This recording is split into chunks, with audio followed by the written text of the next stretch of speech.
శుక్లాంబరధరం విష్ణుం శశివర్ణం చతుర్భుజం ప్రసన్నవదనం ధ్యాయేత్ సర్వవిఘ్నోపశాంతయేత్.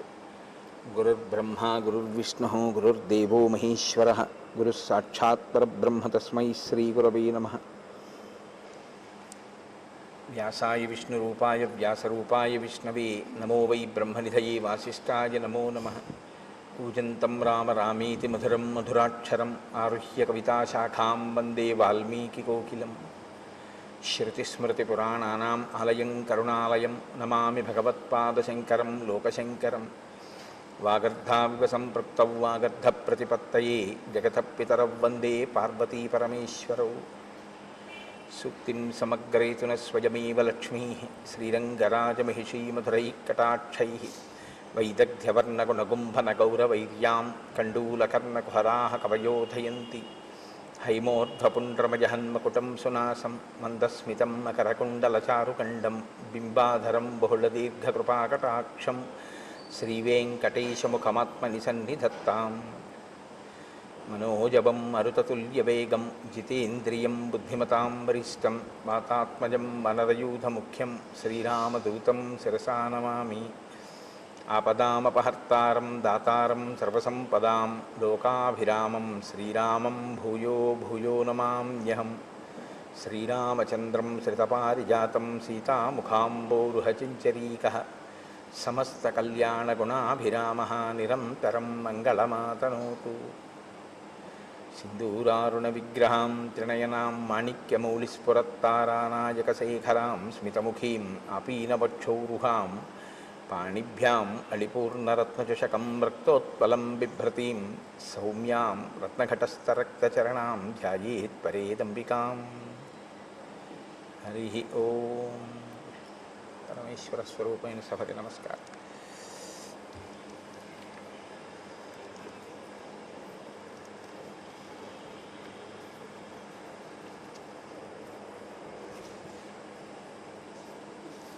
రాజ్యాభిషేకాన్ని పొంది రామచంద్రమూర్తి చేత అనుగ్రహింపబడి తాను జీవితంలో మళ్ళీ పొందలేను అనుకున్న సుఖాల్ని తిరిగి పొంది ఆ సంతోషంతో కాలం గడుపుతున్నటువంటి సుగ్రీవుడు రామచంద్రమూర్తికి మాట ఇచ్చిన ప్రకారంగా 4 నెలలు గడిచిపోయిన తరువాత సీతమ్మ తల్లి అన్వేషణ కొరకు ప్రయత్నించవలసిన వాడు దాని యందు తదేక దృష్టితో ఆ కార్యం మీద ప్రణాళికారచన చెయ్యడంలో విఫలమయ్యాడు. ఈలోగా శరదృతువు వచ్చేసింది. సమృద్ధార్థంచ సుగ్రీవం మందధర్మార్థ సంగ్రహం అత్యర్థం అసతాం మార్గం ఏకాంతగత మానసం. ఈ శ్లోకాలు సుగ్రీవుణ్ణి ఉద్దేశించి చెప్తున్నట్లుగా ఉంటాయి, కానీ యథార్థానికి సమస్త జీవకోటి యొక్క పరిణామ క్రమంలో జరిగేటటువంటి ఒక పెద్ద దోషాన్ని ఆవిష్కరిస్తూ ఉంటాయి. అది చిట్ట చివర తీర్పు ఎక్కడుంటుంది అన్న దగ్గర నేను దాన్ని స్పృశించే ప్రయత్నం చేస్తాను. ప్రతి చోట ఆ విషయాన్ని ప్రస్తావన చేయకుండా చిట్ట చివర దీని ముగింపులో దీని సందేశం ఏమిటి అన్నది నేను మీకు ఆవిష్కరించే ప్రయత్నం చేస్తాను. మహర్షి అంటారు, పొందవలసినటువంటి రాజ్యాన్ని పొందినటువంటి వాడై ధర్మము అర్థము ఈ రెండిటినీ పట్టుకోవడంలో విఫలమై ధర్మార్థములను పరిత్యజించినటువంటి వాడై నిరంతరము ఏకాంతమైనటువంటి సుఖమును కోరుకుంటున్నవాడై, అనగా స్త్రీ సంబంధమైన కామోపభోగమునందు అనురక్తిలో తలమునకలవుతూ, అసతాం మార్గం అంటే సత్పురుషులు అనుసరించినటువంటి మార్గమునందు సుగ్రీవుడు ఉన్నాడు. ఇప్పుడు సత్పురుషులు అనుసరించని మార్గంలో సుగ్రీవుడు ఉన్నాడు అంటే ఆయన ధర్మమునందు వైక్లభ్యం లేదు. ఆయన ఏదో వాలి చేసిన పొరపాటు లాంటి పొరపాట్లు చేశాడు అని కాదు, కానీ పురుషార్థములను సమన్వయం చేసుకోవడంలో పొరపాటు పడ్డాడు. సరే, మీరు వింటారు కదా, దాని ఎందుకు మహర్షి అలా మాట్లాడతారు అన్నదాన్ని మీరు గమనిద్దురు. కానీ నిర్వృత్త కార్యం సిద్ధార్థం ప్రమదాభిరతం సదా ప్రాప్తవంతం అభిప్రేతాన్ సర్వానేవ మనోరథాన్. ఆయన నిరంతరము కూడా భార్యల యందు అనురక్తి కలిగినటువంటి వాడై సిద్ధార్థం, ఏది తాను పొందాలనుకున్నాడో దాన్ని పొందడం చేత కలిగినటువంటి అతిశయము వలన, ఆ మీదుమిక్కిలిగా ఉన్నటువంటి ఆ సంతోషము చేత అతను ఇతర విషయములన్నింటినీ కూడా విడిచిపెట్టేశాడు. స్వాంచ పత్నీం అభిప్రేతాం తారాంచాపి సమీప్సితాం విహరంతం అహోరాత్రం కృతార్థం విగతజ్వరం. ఆయన తన భార్య అయినటువంటి రుమని పొందాలి అని చాలా కాలంగా అపేక్షిస్తున్నాడు. ఇవాళ వాలి వధ తర్వాత తన భార్యని తాను పొందగలిగాడు. ఇప్పుడు రుమతో పాటుగా వాలి భార్య అయినటువంటి తార కూడా సుగ్రీవుణ్ణే ఆశ్రయించి సుగ్రీవుడి భార్యగా ఆమె మసలుతోంది. నేను మీతో మనవి చేశాను ఈ విషయం. భర్త మరణించిన తరువాత సంధ్యావందనం చేసేటటువంటి అలవాటు ఉన్న వానర జాతిలో ఉన్న స్త్రీ ఆమె కోరుకుంటే ఆయన అన్నదమ్ముల్లో ఎవరినైనా పతిగా స్వీకరించవచ్చు. కాబట్టి ఇప్పుడు తార మళ్ళీ సుగ్రీవుణ్ణి భర్తగా స్వీకరించింది. కాతే కాంతా కస్తే పుత్ర సంసారోయమతీవ విచిత్ర కస్యత్వం తత్కుతయాయాత తత్వం చింతియ తలీయభ్రాత. శంకర భగవత్పాదులు అందుకే అంటారు, ఎవరు భార్య, ఎవరు బిడ్డలు, ఎవరు నువ్వు, ఎవరి కోసం ఎవరు. ఏదో కొద్ది రోజులు ఆ బాధ, ఆ శోకం, ఆ తర్వాత ఎవరి గొడవ వాళ్ళది. 11వ రోజు వచ్చేటప్పటికీ ఆస్తుల పంపకాల దగ్గర గొడవలు, వెళ్ళిపోయిన వాడిని తిట్టడం అన్ని చోట్ల సామాన్యమైనటువంటి విషయం. బీరువాలు తీయడం, తీసిన తర్వాత ఇదే ఈ నుంచింది అని దెబ్బలాడడం ఎన్ని చోట్ల చూడటం లేదు. కాబట్టి స్వాంచం ఆయన తార కూడా తనతో కూడినటువంటి కారణం చేత చాలా సంతోషంగా, అసలు అహోరాత్రం అంటే రాత్రి పగలు కూడా వేరొక వ్యవహారం అనేటటువంటిది ఏదీ లేకుండా స్త్రీ సుఖమును అపేక్షిస్తూ స్త్రీ సుఖమును పొందుతూ ఆయన తన జీవితాన్ని తాను సంతోషం అనుకుని గడిపేస్తున్నాడు. క్రీడంతమివ దేవేశం నందనేప్సరసాం గణై మంత్రిషు న్యస్తకార్యంచ మంత్రిణాం అనవేక్షకం. తాను రాజుగా నిర్వహించవలసినటువంటి బాధ్యతలు కొన్ని ఉంటాయి. ఇప్పుడు తను రాజ్యాన్ని పొందడంతో పాటుగా భార్యని కూడా పొందాడు, తారని కూడా పొందాడు. ఇప్పుడు ఆయనకి రెండూ వచ్చాయి, రాజ్యము వచ్చింది, భార్యలు వచ్చారు. కానీ దేనితో అంటకాగాడు అంటే ఒక్క భార్యలతోనే అంటకాగాడు. అలాగని రాచరికం వదిలిపెట్టాడా అంటే రాజుగానే ఉన్నాడు. మరి రాజ్యపాలన మంత్రులకు అప్పచెప్పాడు. సరే, మంత్రులకు అప్పచెప్పడం తప్పు కాదు, రాజు మంత్రుల యందు న్యాసం చేస్తాడు, ఆ బుద్ధితో ఉంటాడు. కానీ మంత్రులు తనకేమైనా సమస్య చెప్పవలసి వస్తే మంత్రులకి దర్శనం ఇవ్వడం, ఇది ఇక్కడ ఉంది అసలు సమస్య అంతా. మహర్షి మాట్లాడేటటువంటి మాటలు చాలా గంభీరంగా ఉంటాయి. ఆయన అంత తేలికగా ఏం మాట్లాడరు. ఇంకొకళ్ళ యొక్క ప్రవర్తనని పరిశీలనం చేసి ఆ శ్లోకాన్ని చెప్పేటప్పుడు వాల్మీకి మహర్షి శ్లోకాల్ని జాగ్రత్తగా పట్టుకుంటే మనం ఎలా ఉంటున్నాము అన్నది కూడా మనం పరిశీలనం చేసుకోవాల్సి ఉంటుంది. రెండూ పొందినటువంటి వాడు రెండిటి యందు బుద్ధి పెట్టి ఉంటే, రాజ్యపాలన సక్రమంగా చేసి భార్యల యందు అనురక్తితో ఉంటే అందులో మీరు నేను పెద్ద పట్టించుకోవాల్సిన విషయం. రామాయణంలో శ్లోకం రచన చేయవలసిన అవసరం వాల్మీకి లేదు. ఆయన రాజుగా ఉండి ఆ రాజ్యమునకు సంబంధించిన వ్యవహారములు మంత్రులకు విడిచిపెట్టాడు. ఇప్పుడు మంత్రులు ఏదైనా సమస్య వస్తే రాజు నిర్ణయం చేయాలి. రాజు నిర్ణయం చేయాలంటే మంత్రులు ఎవరిని కలవాలి? రాజుని కలవాలి. కానీ మంత్రులకి రాజదర్శనం లేదు. ఎందుకు లేదు? అహోరాత్రము తార రుమ ఇతర పత్నులతో తిరుగుతుంటాడు. తిరుగుతూ ఉండడం వల్ల మంత్రులకి దర్శనం ఇవ్వడు. మంత్రులకే దర్శనం ఇవ్వని వాడు ప్రజలకేం దర్శనం ఇస్తాడు? కాబట్టి ఇప్పుడు ప్రజలు తమ కష్టం చెప్పుకోవాలి అంటే రాజు యొక్క దర్శనం లేదు. మంచివాళ్ళై మంత్రులు మంచిగా పరిపాలిస్తే పర్వాలేదు, లేకపోతే అసలు రాజుకి ప్రజలకి మధ్య ఏ విధమైనటువంటి సమన్వయం లేదు. ప్రజలు ఎలా ఉన్నారో ఏమైపోతున్నారో ఆయనకు అనవసరం. ఆయన రాజుగా సుఖములను అనుభవించడానికి మాత్రం రాజపదవిని వాడుకుంటున్నాడు తప్ప, రాజపదవిని అనుభవిస్తున్నవాడు రాజుగా తన కర్తవ్యాన్ని చెయ్యడాన్ని విస్మరించాడు. ఇది మహర్షి యొక్క తీర్పు. కాబట్టి క్రీడంతమివ దేవేశం నందనేప్సరసాం గణై మంత్రిషు న్యస్త కార్యంచ మంత్రిణాం అనవీక్షకం. దేవేంద్రుడు నందనవనంలో తన భార్యలతో విహరిస్తూ ఎంత సంతోషంగా గడుపుతాడో, అప్సరసలతో విహరిస్తూ ఎంత సంతోషంగా గడుపుతాడో, అలా ఆయన కూడా తన భార్యలతో నిరంతరము వనముల యందు ఉపవనముల యందు విహరిస్తూ కాలాన్ని గడిపేస్తున్నాడు. కానీ ఒక ఆయన ఉన్నారు, ఆయన మహాప్రాజ్ఞుడు, బుద్ధిమతాం వరిష్టం. ఆయన గుర్తిస్తున్నాడు, రెండిటినీ గుర్తిస్తున్నాడు. ఏ రెండిటిని గుర్తిస్తున్నాడు? రామచంద్రమూర్తి ఓర్పుని గమనిస్తున్నాడు, సుగ్రీవుడి యొక్క వైక్లభ్యాన్ని గుర్తిస్తున్నాడు. Do not stretch the string beyond the last degree of its elasticity అని ఇంగ్లీష్లో ఒక ప్రొవెర్బ్. అంటే తెలుగులో అయితే తెగేదాకా తాడు లాక్కండి అంటాం, కానీ అది ఇంకొంచెం బాగుంటుంది. స్థితిస్థాపక శక్తిని మించిపోయేంత వరకు మీరు లాగవద్దు. అంటే అది కొంచెం సాగగలిగిన శక్తి అన్నది కొంతకాలం ఉంటుంది. సాగగలిగిన శక్తిని దాటి మీరు లాగారనుకోండి, అది తెగిపోతుంది. ఓర్పు అన్నది కూడా అంతే.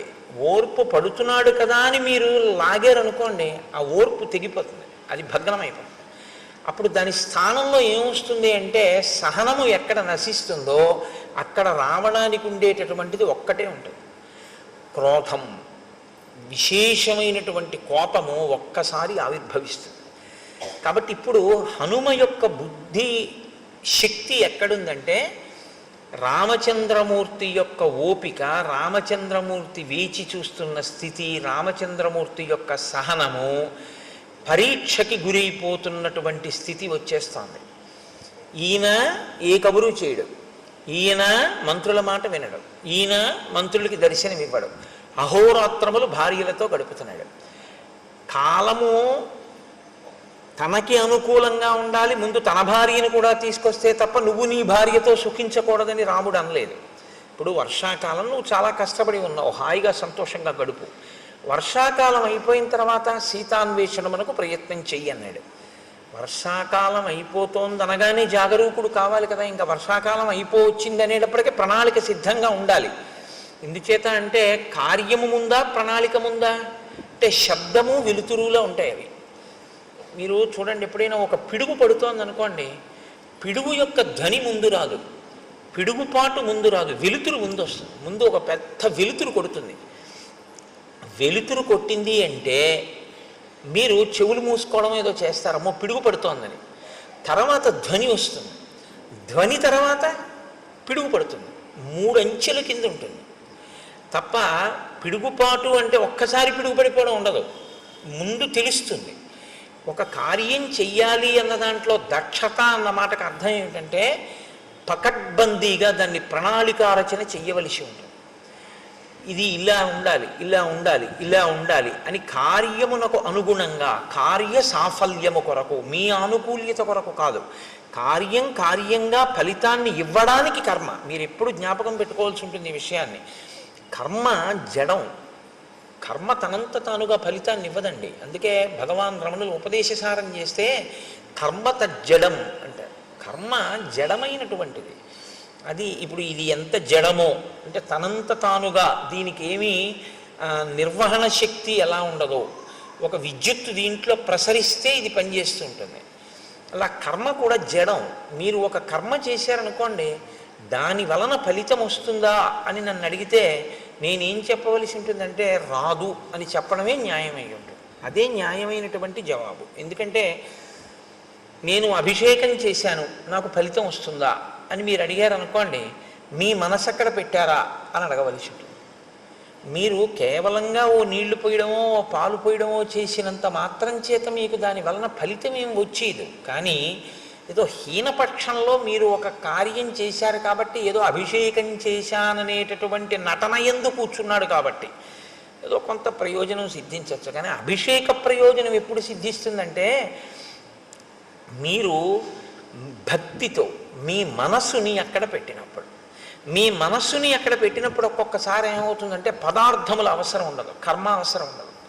కర్మ మనసు చేసేస్తుంది, మనసుకు ఆ శక్తి ఉంది. అందుకే దానికి స్వప్న వస్తుంది. మనసుకున్న బలం, మనసుకున్న బలహీనత రెండూ ఒకటే బలహీనత, అదే బలం. మనసుకి ఏది బలహీనతో దాన్ని మీరు బలంగా మార్చగలిగితే మీరు ధన్యులు. మనసుకి ఏది బలమో దాన్ని మీరు బలహీనతగా మార్చుకుంటే మనం అధములం, అంతే తేడా. నీ మాట స్పష్టంగా లేదు అంటారు మీరు, నాకు తెలుసు. మీరు ఒక కర్మ చేస్తున్నారనుకోండి, ఆ కర్మ చేసే ముందు దాని యందు శ్రద్ధ అంటే భక్తి, అది ఎందుకు చేస్తున్నాం మనం అన్న విషయం మీద కొంత అవగాహన ఉండాలి. అది దీని కొరకు ఉద్దేశింపబడింది అన్నప్పుడు ఆ కోణంలోనే మీరు దాన్ని చేయవలసి ఉంటుంది తప్ప ఏదో కర్మని కర్మగా చేశారనుకోండి. అన్నవరం సత్యనారాయణ స్వామి వారి వ్రతం 116 గంటలు కూర్చుని చేశాయనుకోండి, మీరు 116 మందిని త్రికరణ శుద్ధిగా చెప్పండి ఎందుకు చేశారు అని అడిగారు అనుకోండి. మేమందరం మా అమ్మాయి పెళ్లి కోసం చేశాం అన్నారు అనుకోండి, ఇప్పుడు చెయ్యకుండా చూస్తున్న ఆయన కూతురు పెళ్లి సెటిల్ అవ్వచ్చు. అదేమిటండి అని మీరు అడగచ్చు. ఈయన నవగ్రహ మంటపాన్ని ఆవాహన చేస్తూ సెల్ ఫోన్ మాట్లాడతాడు. ఇంకేవి పూజ అది వ్రతం కాదు, అది వ్రతభంగం. వ్రతములు చేయుచునొక్కమారైన ఎవ్వారిని విచారించినన్ వ్రతభంగంబులు మానునట్టి వరదున్ వామాక్షు లిక్షించియున్ గత చేలా ప్లవనంబు నీడు వ్రతభంగంబంచు పాలతటన్యస్తకరబ్జలై సరసలీలను రొక్కిరట్లందరూ అంటారు పోతన గారు కాత్యాయని వ్రతం గురించి మాట్లాడుతూ.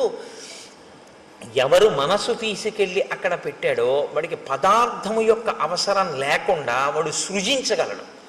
స్వప్నం అందుకే కదండి వచ్చింది. స్వప్నంలో మీ శరీరం ఏమీ వెళ్ళదు, మీ కళ్ళేమీ చూడవు, మీరేం వెళ్ళరు. కానీ స్వప్నావస్థ మీరు జాగృతి యందు ఎలా ఉన్నారు అన్నదానికి ఒక రుజువు. మీరు నిజంగా జాగృతులు అంటే మీ ఇంద్రియములు తెలివిగా ఉండగా మీ ఇంద్రియములన్నీ ఆ వస్తువునే పట్టుకుని ఉంటే మనసు ఏం చేస్తుందో తెలుసా అండి? మీరు నిద్రపోయినప్పుడు మీ ఇంద్రియాలు ఏం పట్టుకున్నాయో దాన్నే మీకు చూపిస్తుంది, ఇంకొక దాన్ని చూపించదు. నేను రామాయణం మీద తదేక దృష్టితో ఉండి రామాయణం చెప్తున్నాను అనుకోండి, నాకు రాత్రి కల ఏం రావాలంటే సీతారాముల యొక్క పాదార్చన నేను చేస్తున్నట్టు కల వస్తే నేను చెప్పిన రామాయణానికి నేను సిద్ధి పొందుతున్నాను అని గుర్తు. ఎందుకని? నాకు నిజంగా రామాయణం చెప్పేటప్పుడు ఆ సీతారాముల మీద అంత భక్తి విశ్వాసాలతో నా మనసు పొంగిపోయినది నిజమైతే, నేను రామాయణం చదువుకునేటప్పుడు అంత భక్తితో అంత ప్రీతితో నేను చదువుకుని నాకు ఎప్పుడూ ఆ రాముడే ఆ సీతమ్మే జ్ఞాపకానికి వస్తే నా కలలో మనసు ఏం చేస్తుందంటే, ఈ కన్ను చూడనిది, ఈ చెవి విననిది, ఈ చెయ్యి ముట్టుకోవడానికి పక్కన లేని తులసి దళాల్ని తీసుకొచ్చి సీతారాముల పాదములను రాత్రి నా కన్నుల ముందుంచుతుంది. కదలని ఈ చెయ్యి కదిలి, కదలని అంటే బాహ్యంలో కదలని చెయ్యి ఆంతరమునందు కదిలి అక్కడ లేని తులసి దళాల్ని తీసి ఆయన పాదముల మీద వేస్తుంది. అలా వేసింది అంటే ఖచ్చితంగా నువ్వు రామానుగ్రహాన్ని పొందుతున్నావు అని గుర్తు. ఎప్పుడు పొందింది అలాగా? ఒక కళ నువ్వు రా, నాకు సీతారాముల కల్లోకి రావాలి, నేను కల్లో సీతారాముల పాదాల మీద తులసి దళాలు వెయ్యాలని మీరు సంకల్పం చేసి పడుకోండి, వస్తుందేమో? రాదు. మీరు దేన్ని చూశారో ఎక్కువ మీ బుద్ధి దేని మీద ఉందో దాన్ని పట్టుకుంటుంది మనసు. పట్టుకుని దాన్ని సృష్టిస్తుంది, కల్లో సృష్టించి తీసుకొస్తుంది. ఆ తీసుకురావడం కూడా ఎలా తీసుకొస్తుందో తెలుసా అండి? మనసుకున్న చాలా గొప్ప బలం అదే. క్షేత్రాన్ని సృష్టించేస్తుంది. మీరు క్షేత్రానికి వెళ్ళక్కర్లేదు, క్షేత్రాన్ని మీలోకి తెస్తుంది. జాగృతిలో మీరు క్షేత్రంలోకి ఎడతారు. మీరు బాగా పట్టుకోవాలి అంటే, ఇప్పుడు నేను జాగృతిలో ఉన్నాను అనుకోండి, నేను లేచి ఉన్నాను అంటే నా ఇంద్రియములు లేచి ఉన్నాయి, నా కళ్ళు చూస్తున్నాయి, నా చెవులు వింటున్నాయి, నా స్పర్శ తెలుస్తోంది. దీన్ని జాగృతి అంటారు. జాగృతిలో నేను అంటే ఇంద్రియములతో శరీరముతో క్షేత్రంలోకి ఎడతాను.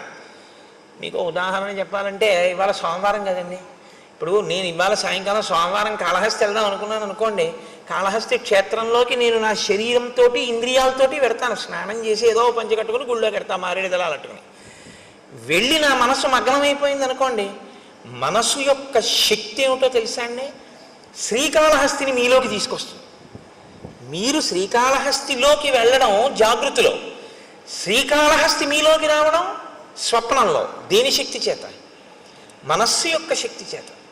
మీరు ఇలా దేవాలయంలోకి వెళ్ళి ఎడం పక్కకి తిరిగి ఆ పెద్ద గణపతి మూర్తిని చూసి ఇలా 2 శూలాలు పెట్టినటువంటి చెంగల్వరాయ సన్నిధి అని ఆ సుబ్రహ్మణ్యుణ్ణి చూసి మెట్లు దిగి ఎడంచేతి పక్కన ఉన్నటువంటి దేవతామూర్తుల్ని చూస్తూ కుడి పక్కకి తిరిగి లోపలికెళ్ళి నవగ్రహ కవచం కట్టుకున్నటువంటి చతురస్రాకారపు పొడుగ్గా ఉన్నటువంటి పెద్ద శివలింగం పక్కన ప్రమిదిలో వెలుగుతున్నటువంటి దీపం గాలికి ఇలా కొట్టుకుంటుంటే అదే వాయులింగం అనుకుని అంతరాలయంలోకి వెళ్ళి చూస్తే గోడలో మహానుభావుడు ఆ భక్త కన్నప్ప ఉంటే, ఆహా కన్నప్ప నీ అదృష్టం కదయ్యా, నీ భక్తి ఇక్కడికి చేరావనుకుని మీరు మారేడు దళాలు పుచ్చుకొని దేవాలయం వెనక్కి తిరిగితే వెనక గోడ మీద ఆవిర్భావలింగం ఉంటుంది. అంటే శివలింగం ఉండి శివలింగం ఇలా కోసినట్టుగా ఉండి అందులోంచి శివుడు కనపడతాడు, తల కనపడదు, పాదాలు కనపడవు.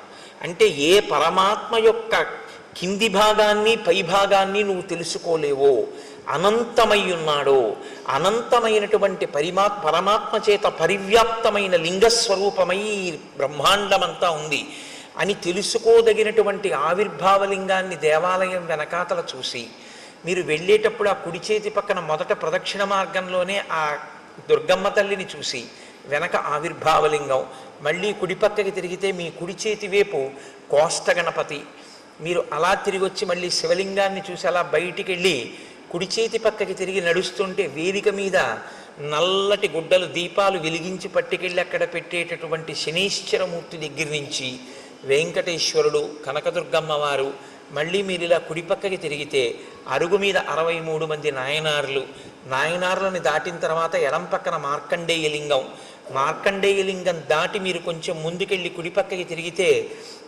ఓ చిన్న గుడిలా ఉండి అందులో ఓ శివలింగం, మీకు అనురక్తి ఉంటే కసిని తుమ్మిపూలు మారేడు దళాలు పట్టుకెడితే మీ చేత్తో మీరు మార్కండేయలింగం మీద శివలింగం మీద మీరు పూజ చేసుకోవచ్చు. శ్రీకాళహస్తిలో మీరు అక్కడ మెట్లు దిగి ఇలా కిందకి ఎదురుగుండా చూస్తే నిలబడి ఉన్నటువంటి జ్ఞానప్రసూనాంబ, పెద్ద కిరీటం, అమ్మవారి కిరీటంలో ఉన్నటువంటి పెద్ద మణి, ఆ తల్లి యొక్క స్వరూపం, ఆవిడ కట్టుకున్న చీర, ఇంత పెద్ద కుంకం చాలలు బొట్టు పెట్టుకున్నటువంటి వృద్ధ అర్చకుడు, ఆయన తీసుకెళ్ళి అమ్మవారికి కుంకుమార్చన చేసి ఉండడం వల్ల ఆయన అరికాళ్ళు కూడా ఎర్రపడిపోయి అంచులు కూడా కుంకంతో ఎర్రబడి, ఆయన కూర్చున్నప్పుడు పృష్ఠభాగం పంచె ఉత్తరీయం కూడా కుంకం అంటుకుపోయి, ఆయన అరిచేతులన్నీ కుంకంతో ఉండి ఆయన నీరాజనం తీసుకొచ్చి మీకు ఇస్తే మీరు నీరాజనం తీసుకుని పువ్వులు తీసుకొని అమ్మవారి ఆలయానికి ఇలా ప్రదక్షిణం చేసి బయటికి వస్తూ ఉంటే అభిషేకం టిక్కెట్ ఉన్న వాళ్ళకి ఉత్తరీయాలు వేస్తున్నటువంటి ప్రదేశం, ఆ ఎడంచేతి పక్కన ఉన్నటువంటి స్వామివారి ఊంజల్ మంటపం, అక్కడ ఉన్నటువంటి ఆ అద్దాల మంటపం, అది చూసి మీరు బయటికి వచ్చి మళ్ళీ ఇలా కుడి చేతి పక్కకి తిరిగి కుడిపక్క మెట్లెక్కితే ఒక చోట గీసినటువంటి వృత్తంలో నిలబడి చూస్తే మీకు ఎదురుగుండా కాళహస్తీశ్వరుని యొక్క శిఖర దర్శనం, ఇంకొక వృత్తంలో నిలబడి మీరు ఇలా చూస్తే అమ్మవారి శిఖర దర్శనం, ఇంకొక వృత్తంలో నిలబడి మీరు చూస్తే కొండ మీద ఉన్నటువంటి కన్నప్ప గుడి దర్శనం, యమధర్మరాజ ప్రతిష్ఠిత లింగం, అది దాటిటొస్తే ధర్మరాజ ప్రతిష్ఠిత లింగం అన్నట్టుగా ఉన్నటువంటి ఆ స్ఫటిక స్వరూపం, మీరు మళ్ళీ కుడిపక్కకి తిరిగితే కన్నప్పలింగం అరుగు మీద, ఇలా కుడిపక్కకి తిరిగి చూస్తే దక్షిణాభిముఖంగా దక్షిణామూర్తి, అద్భుతమైన అలంకారంతో ఉన్న స్వామి, మీరక్కడ కింద పడి నమస్కారం చేసి ఎడం పక్కకి తిరిగి రాజద్వారంలోంచి బయటికి వెడితే ఎడం పక్కన ప్రసాదాల కౌంటరు, ముందుకెడితే నిత్యాన్నదానం, మళ్ళీ కుడిపక్కకి తిరిగితే ఓ పెద్ద ఏనుగు, అక్కడ టిక్కెట్లు అమ్మేటటువంటి ప్రదేశం, సహస్రలింగార్చన, రాహుకేతువుల పూజా టిక్కెట్లు అమ్మేటటువంటి స్థలం, ఆ మంటపం, ఆ బయటికి వెళ్ళిపోతుంటే అక్కడ ఏదో రకరకాల తైలాలు అమ్మేటటువంటి షాపులు, విభూతి మారేడు దళాలు పువ్వులు తుమ్మిపూలు అమ్ముతున్నటువంటి కొట్లు, ఆ బయటికి వస్తుంటే ఎడం పక్కన సుబ్రహ్మణ్యుడు, ఎదురుగుండా కాశీ విశ్వేశ్వరుడు, ఆ బయటికి వచ్చి అరుగు మీద ఆ కొబ్బరికాయలు వరుసగా అవన్నీ చూస్తూ మీరు అక్కడికి వచ్చి మళ్ళీ మీ చెప్పులు మీరు తీసుకుని మీరు అలా ముందుకెడితే ఒక్కసారి ఇక్కడే కదా పుష్పగిరి మఠం లోపలికి వెళ్ళి కాళ్ళు కడుక్కుని టిఫిన్కి వెడదామంటే లేదు లేండి పిల్లలు ఆకలేస్తోంది అంటున్నారు, ఈ శరవణ భవన్ బాగుంటుందంటే ఇందులో టిఫిన్ తిందామని భారీ అంటే శరవణ భవన్లోకి వెళ్ళి కూర్చున్న తర్వాత ఏమి ఇమ్మంటారు అని సర్వర్ అడిగితే మీకు తెలివి వచ్చింది అనుకోండి, ఇప్పుడు కాళహస్తి మీలో ఉందా, మీరు కాళహస్తిలో ఉన్నారా? మీ యందు కాళహస్తి ఉంది, మీరు మీలోకి కాళహస్తి చేరింది, శ్రీకాళహస్తి. ఇది మనస్సు యొక్క శక్తి. మనస్సు జాగృతి యందు బాగా దేన్ని పట్టుకుంటుందో దాన్ని సంకల్పంతో మీలోకి తీసుకొచ్చేయగలదు. అది వచ్చింది అని కూడా మీ ఎవ్వరికీ తెలియదు లోకంలో. మీరు శ్రీకాళహస్తి వెళ్తే తెలుస్తుంది. మీలోకి శ్రీకాళహస్తిని తెచ్చేసుకోగలిగిన శక్తి మీకు వచ్చేసింది అనుకోండి, మీలోకి ఆయనలోకి శ్రీకాళహస్తిని తెచ్చేసుకుని ఆయన శ్రీకాళహస్తిలో ఉన్న శివలింగాన్ని అర్చిస్తున్నాడు, కూర్చున్నట్టున్నాడు. కానీ ఆయనలోకి శ్రీకాళహస్తి వచ్చి ఉంది అన్న విషయం కూడా ఎవరికీ తెలియదు. ఇప్పుడు మనసుకి శక్తి ఉందా లేదా? మనసు యొక్క బలం ఇదే, బలహీనత ఇదే. మీరు దాన్ని బాగా శిక్షణ ఇస్తే దేన్నైనా మీలోకి తెస్తుంది. మీరు ఏ శిక్షణ ఇవ్వకపోతే దాని ఇష్టం వచ్చి నువ్వు పట్టుకున్న తిరిగి అవన్నీ తీసుకొచ్చి మీలో పెడతావు. అదే బలహీనత. దాన్ని మీరు మార్చగలిగితే అదే దాని బలం. ఇప్పుడు నేను అన్న మాట మీరు బాగా పట్టుకున్నారు అనుకుంటున్నాను. మీరు వాడుకోవడంలో ఉంటుంది ఆ సాధనాన్ని. ఈశ్వరుడు ఈ మనస్సును అందరికీ ఇచ్చాడు. దీన్ని మీరు వాడారా మీలోనే బ్రహ్మాండములన్నీ ఉంటాయి. మీరు ఎక్కడికి వెళ్ళక్కర్లేదు. మార్నింగ్ వాక్ చేస్తూ మీరు అలా తిరుగుతూ మీరు ఇవాళ నేను 7 నదులలో స్నానం చేస్తానంటే చెయ్యొచ్చు. నేను ఇవాళ 7 క్షేత్రాలని చూస్తాను అనుకుంటే మార్నింగ్ వాక్ చేస్తూ మీరు 7 క్షేత్రాలని చూడవచ్చు. మీరు పైకి శరీరం తిరుగుతూ ఉంటుంది. మీరు శృంగేరి వెళ్ళిపోయి శృంగగిరిలో ఉన్నటువంటి శారదాంబ దేవాలయాన్ని, ఆ విద్యాశంకరుల దేవాలయాన్ని, తుంగా నదిని, కప్పకి నీడపట్టిన పాము స్నానం, చేపలు మరమరాలు వేసినట్టు మీరు స్నానం చేసి మీరు ఆ వారధి దాటి ఆ పావులుంటాయి జాగ్రత్త అని బోర్డులో ఉన్న వనంలోంచి వెళ్ళి ఎదురుగుండా చంద్రశేఖర భారతీ స్వామి మొదలైన మహాపురుషుల యొక్క సన్నిధానాలు చూస్తూ ఎడం పక్కకి తిరిగి పూర్వం ఉన్నటువంటి గురువులందరూ కూడా అక్కడ ఉండే అభిషేకాలు కూడా చేస్తే ఇరుగ్గా ఉన్నటువంటి ప్రాంగణంతో కూడుకున్న గురునివాస్ని, ఆ పక్కన ఉన్న విశాలమైన భవంతిని, అందులో ఉన్న పెద్ద హాల్ని, అక్కడ పెట్టినటువంటి శంకరాచార్యుల వారిని, స్వామివారికి బహూకరింపబడిన పెద్ద తంజావూరు వీణ, వాటినన్నింటినీ మీరు చూస్తూ శంకర భగవత్పాదులు వారి శిష్యులు, ఆ గోడలు, వేదిక, తెర తీసేటప్పటికి వచ్చి కూర్చున్న భారతీ తీర్థస్వామి, ఆయన ఇలా కూర్చుని ఇంకా రుద్రం మొదలెట్టడానికి ముందు ఎవరితో మాట్లాడకుండా ఇటు తిరిగి కూర్చుని ఇటుపక్కకి ఇలా తలొక్కటి తిప్పి ఇలా అందరినీ ఇలా ఒక్కసారి పరికించి సభాభ్య సభాపతిభ్యశ్చ ఓ నమో నమో అన్న భావన లోపల అంతా శివస్వరూపంగా చూస్తూ పైకి మన్ని చూస్తున్నారని మనం అనుకుంటే ఆయన ఒక్కసారి ఇలా ఇటు పక్క నుంచి ఇటు పక్క వరకు ఇలా చూసి ఇలా తలూపి ఆ శివలింగం మీదకి పెట్టినటువంటి ధారాపాత్ర, అందులోకి ఆయన పాత్రతో తీసి ఇలా పోస్తుంటే పడుతున్నటువంటి శివలింగం మీద పువ్వులు, ఆ ధారలు, ఆఖరణ ఆయన వస్త్రం తీసి ఆ శివలింగాన్ని తుడిచి పైకి లేవకుండా అందంగా ఈ చెయ్యి ఇలా ఎత్తి కింద పడకుండా దాన్ని ఆ శివలింగాన్ని అందంగా పెట్టి ఆ పువ్వులతో అలంకారం చేసి ఆయన చేసేటటువంటి అభిషేకం, ఇవన్నీ మీరు చూస్తుండగా మీరు అనుభవిస్తుండగా మీ 5 రౌండ్లో 6 రౌండ్లో మీ మార్నింగ్ వాక్ అయిపోతుంది. శరీరానికి వ్యాయామం అయింది, మనసుకి శృంగేరి దర్శనం అయిపోయింది. మనసుకు ఆ శక్తి ఉంది. శరీరం తిరుగుతూ ఉంటుంది, మనస్సు వెళ్ళిపోతుంది, ఎటు కావాలంటే అటు వెడుతుంది. దాన్ని మీరు అలవాటు చేస్తే శృంగేరి వెళ్తుంది, మీరు అలవాటు చేస్తే గంగానదికి వెడుతుంది, మీరు అలవాటు చేస్తే కాశీ వెడుతుంది, మీరు అలవాటు చేస్తే మీరు ఎక్కడికి వెళ్ళమంటే అక్కడికి వెళ్తుంది. ఎప్పుడు మీరు జాగృతిలో మనసును అక్కడ పెడితే, మీరు శృంగేరి వెళ్ళినప్పుడు మీ మనసు అక్కడ పెడితే మీ మనసు తర్వాత శృంగేరిని చేస్తుంది. ఇప్పుడు మీరు శృంగేరి శరీరంతో వెళ్ళి మీ మనసు కాకినాడలోనే ఉందనుకోండి, శృంగేరిని మీలోకి తేవడం ఇక మనసుకి సాధ్యం కాదు. అదే దాని బలహీనత, అదే దాని బలం కూడా. ఇప్పుడు మీరు దాని బలాన్ని బలంగా మీరు వాడుకోగలిగితే అది మీకు ప్రయోజకత్వాన్ని సాధించి పెడుతుంది. అది మీకు చేత కాకపోతే ఆ మనసే బంధనానికి గురి చేస్తుంది.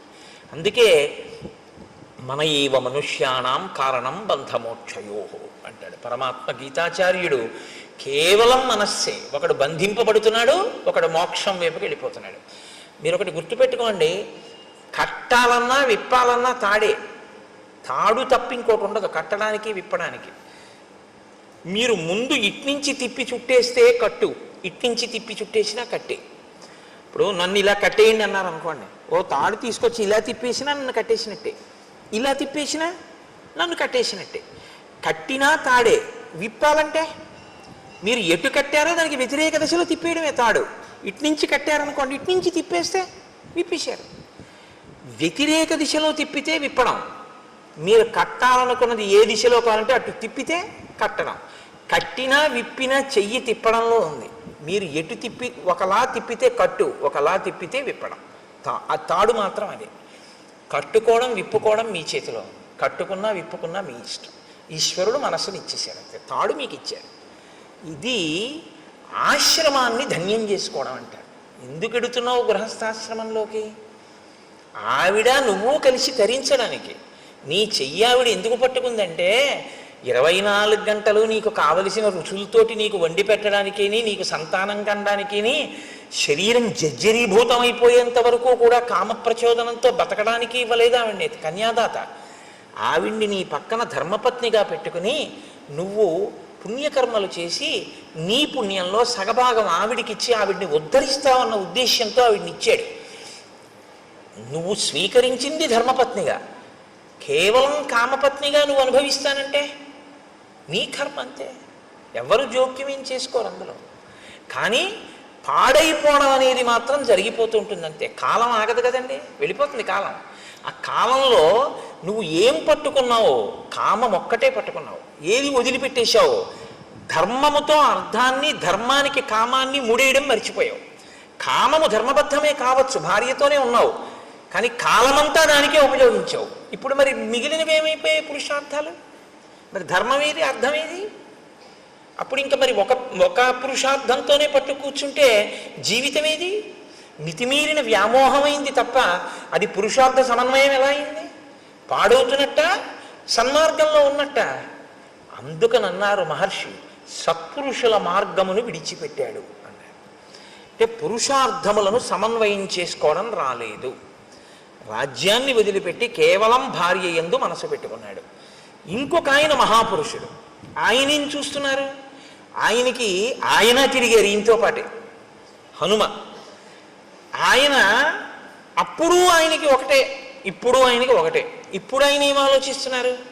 మహానుభావుడు రామచంద్రమూర్తికి మాట ఇచ్చాడే, ఆయన అలా అరణ్యంలో కూర్చుని ఉన్నారే, మన గుహలో కూర్చున్నారే. మరి శరత్కాలం వచ్చేసింది, ఈయనేమో చెయ్యవలసిన ప్రణాళికారచన చెయ్యట్లేదు. ఇంతకీ ఎక్కడ బయలుదేరాను? పిడుగు ధ్వని వెలుతురు, ముందు ప్రణాళికారచన అన్నది ఒకటి ఉండాలి కదా. ఆయన కోప్పడ్డాక నువ్వు వానరాల్ని పిలవడం వేరు. నువ్వు ముందు ప్రణాళిక ఏది నీకు? రేపు రాముడు వచ్చి అడిగితే ఏం చెప్తావు? కనీసం అయ్యా నేను కబురు చేశానండి నేను చెప్పడానికి నీకు ఒకటి ఉండాలిగా. చేసిన పని అసత్యం చెప్పలేదుగా రాముడితో. ఇప్పుడు ప్రభువుని రక్షించడం అంటే అది మంత్రి అంటే. కనీసంలో కనీసం ఈయనకి గుర్తు చేసి ఆ సైన్యాధిపతిని పిలిచి, ఒరే సైన్యాలన్నీ సిద్ధం చేయండిరా, మనం ఎప్పుడప్పుడు వెళదామంటే, ఒకవేళ రాముడికి కోపం వచ్చినా అయ్యా నేను కబురు చేశానండి అని చెప్పడానికైనా ఉంటుంది. బతుకుతాడు రాజు. రాజుని రక్షించాలి సచివుడు. కాబట్టి మహానుభావుడయ్యాడు హనుమ. అందుకే ఆయన ఎక్కడుంటే అక్కడ బ్రతుకుతారు మనుషులు. ఆయన ఎక్కడుంటే అక్కడ బ్రతుకుతారు. కాబట్టే ఇప్పుడు ఆయన సాచివ్యం చేశారు. కాబట్టి ఆయన ఆలోచించారు. ఆలోచించి సుగ్రీవుడి దగ్గరికి వెళ్ళి ఆయన ఒక మాట చెప్తున్నారు. తదిదం మిత్ర కార్యం నహ కాలాతీతం అరిందమ తదిదం క్రియతాం రాఘవస్వైత వైదేహ్యా పరిమార్గణం తదిదం వీర కార్యంతే కాలాతీతమరిందమ. నీవు మిత్రకార్యమును చెయ్యవలసినటువంటి అవసరం ఉంది. నీకు మిత్రులు ఉపకారం చేశారు, తిరిగి నువ్వు ప్రత్యుపకారం చెయ్యాలి. ప్రత్యుపకారం చెయ్యడం అనేటటువంటిది నీ మనసులో అవకాశం సావకాశం అని అనిపించినప్పుడు చేయడం కాదు. ఏ కాలంలో చెయ్యాలో ఆ కాలంలో చెయ్యాలి. ఏ కాలంలో చెయ్యాలని రాముడు చెప్పాడు? వర్షాకాలం అయిపోయాకని చెప్పాడు. వర్షాకాలం అయిపోయింది, నువ్వు మొదలు పెట్టాలి. ఇప్పుడు రాముడి వైపు నుంచి కాదు మొదలవ్వవలసింది. రాముడు నీకు ఇచ్చిన సమయం అయిపోయింది. ఇప్పుడు ప్రత్యుపకారం నీ వైపు నుంచి మొదలవ్వాలి. నువ్వు దాన్ని విస్మరించావు. కాబట్టి ఇప్పుడు ఎప్పుడైతే నువ్వు విస్మరించావో నువ్వు కృతాపరాధుడవయ్యావు, నువ్వు అపరాధం చేసిన వాడివయ్యావు. ఆయన ఇంకా చాలా గొప్ప ధర్మంలో ఉన్నాడు. ఏమిటి ఆయన పట్టుకున్న గొప్ప ధర్మం? నచ కాలం అతీతంతే నివేదయతి కాలవిత్ త్వరమాణోపి సన్ ప్రాజ్ఞ తవ రాజన్ వశానుగ. ఇచ్చిన కాలం దాటిపోయింది, సుగ్రీవుడు ఏ ప్రయత్నం చెయ్యట్లేదు అని తెలుసున్నా ఆయన ఇంకా ఓపిక పడుతున్నాడు.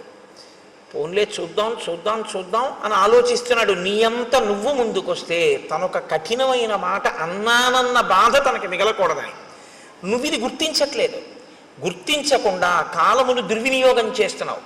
ఒకసారి దుర్వినియోగం కాని అయిందో ఆ తర్వాత నువ్వు మనసులో ఉపకారం చేద్దామని అనుకున్నా సరే కాలమునందు చెయ్యవలసినది చెయ్యలేదు కనుక నువ్వేం చేయవలసి ఉంటుందో తెలుసా? తల ఉంచుకుని నిలబడి క్షమార్పణ చెప్పి ఆ పని చేయవలసి ఉంటుంది. ఇప్పుడు ఆ పని చేసినా చెయ్యవలసిన వేళకి చేసిన వాడన్న ఖ్యాతి ఉండదు.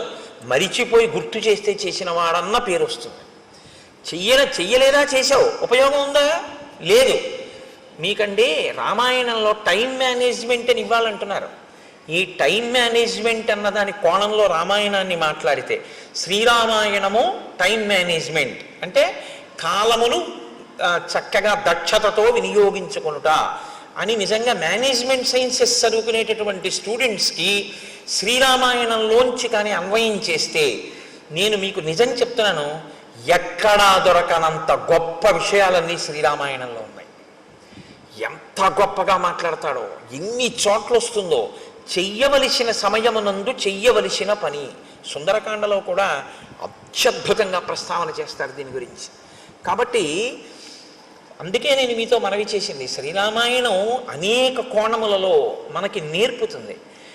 వ్యామోహాలకి లొంగిపోకుండా చెయ్యవలసిన సమయానికి చెయ్యవలసిన పనికి టక్కన లేచిపోగలిగిన శక్తి ఎక్కడి నుంచి వస్తుందంటే రామాయణంలోంచే వస్తుంది.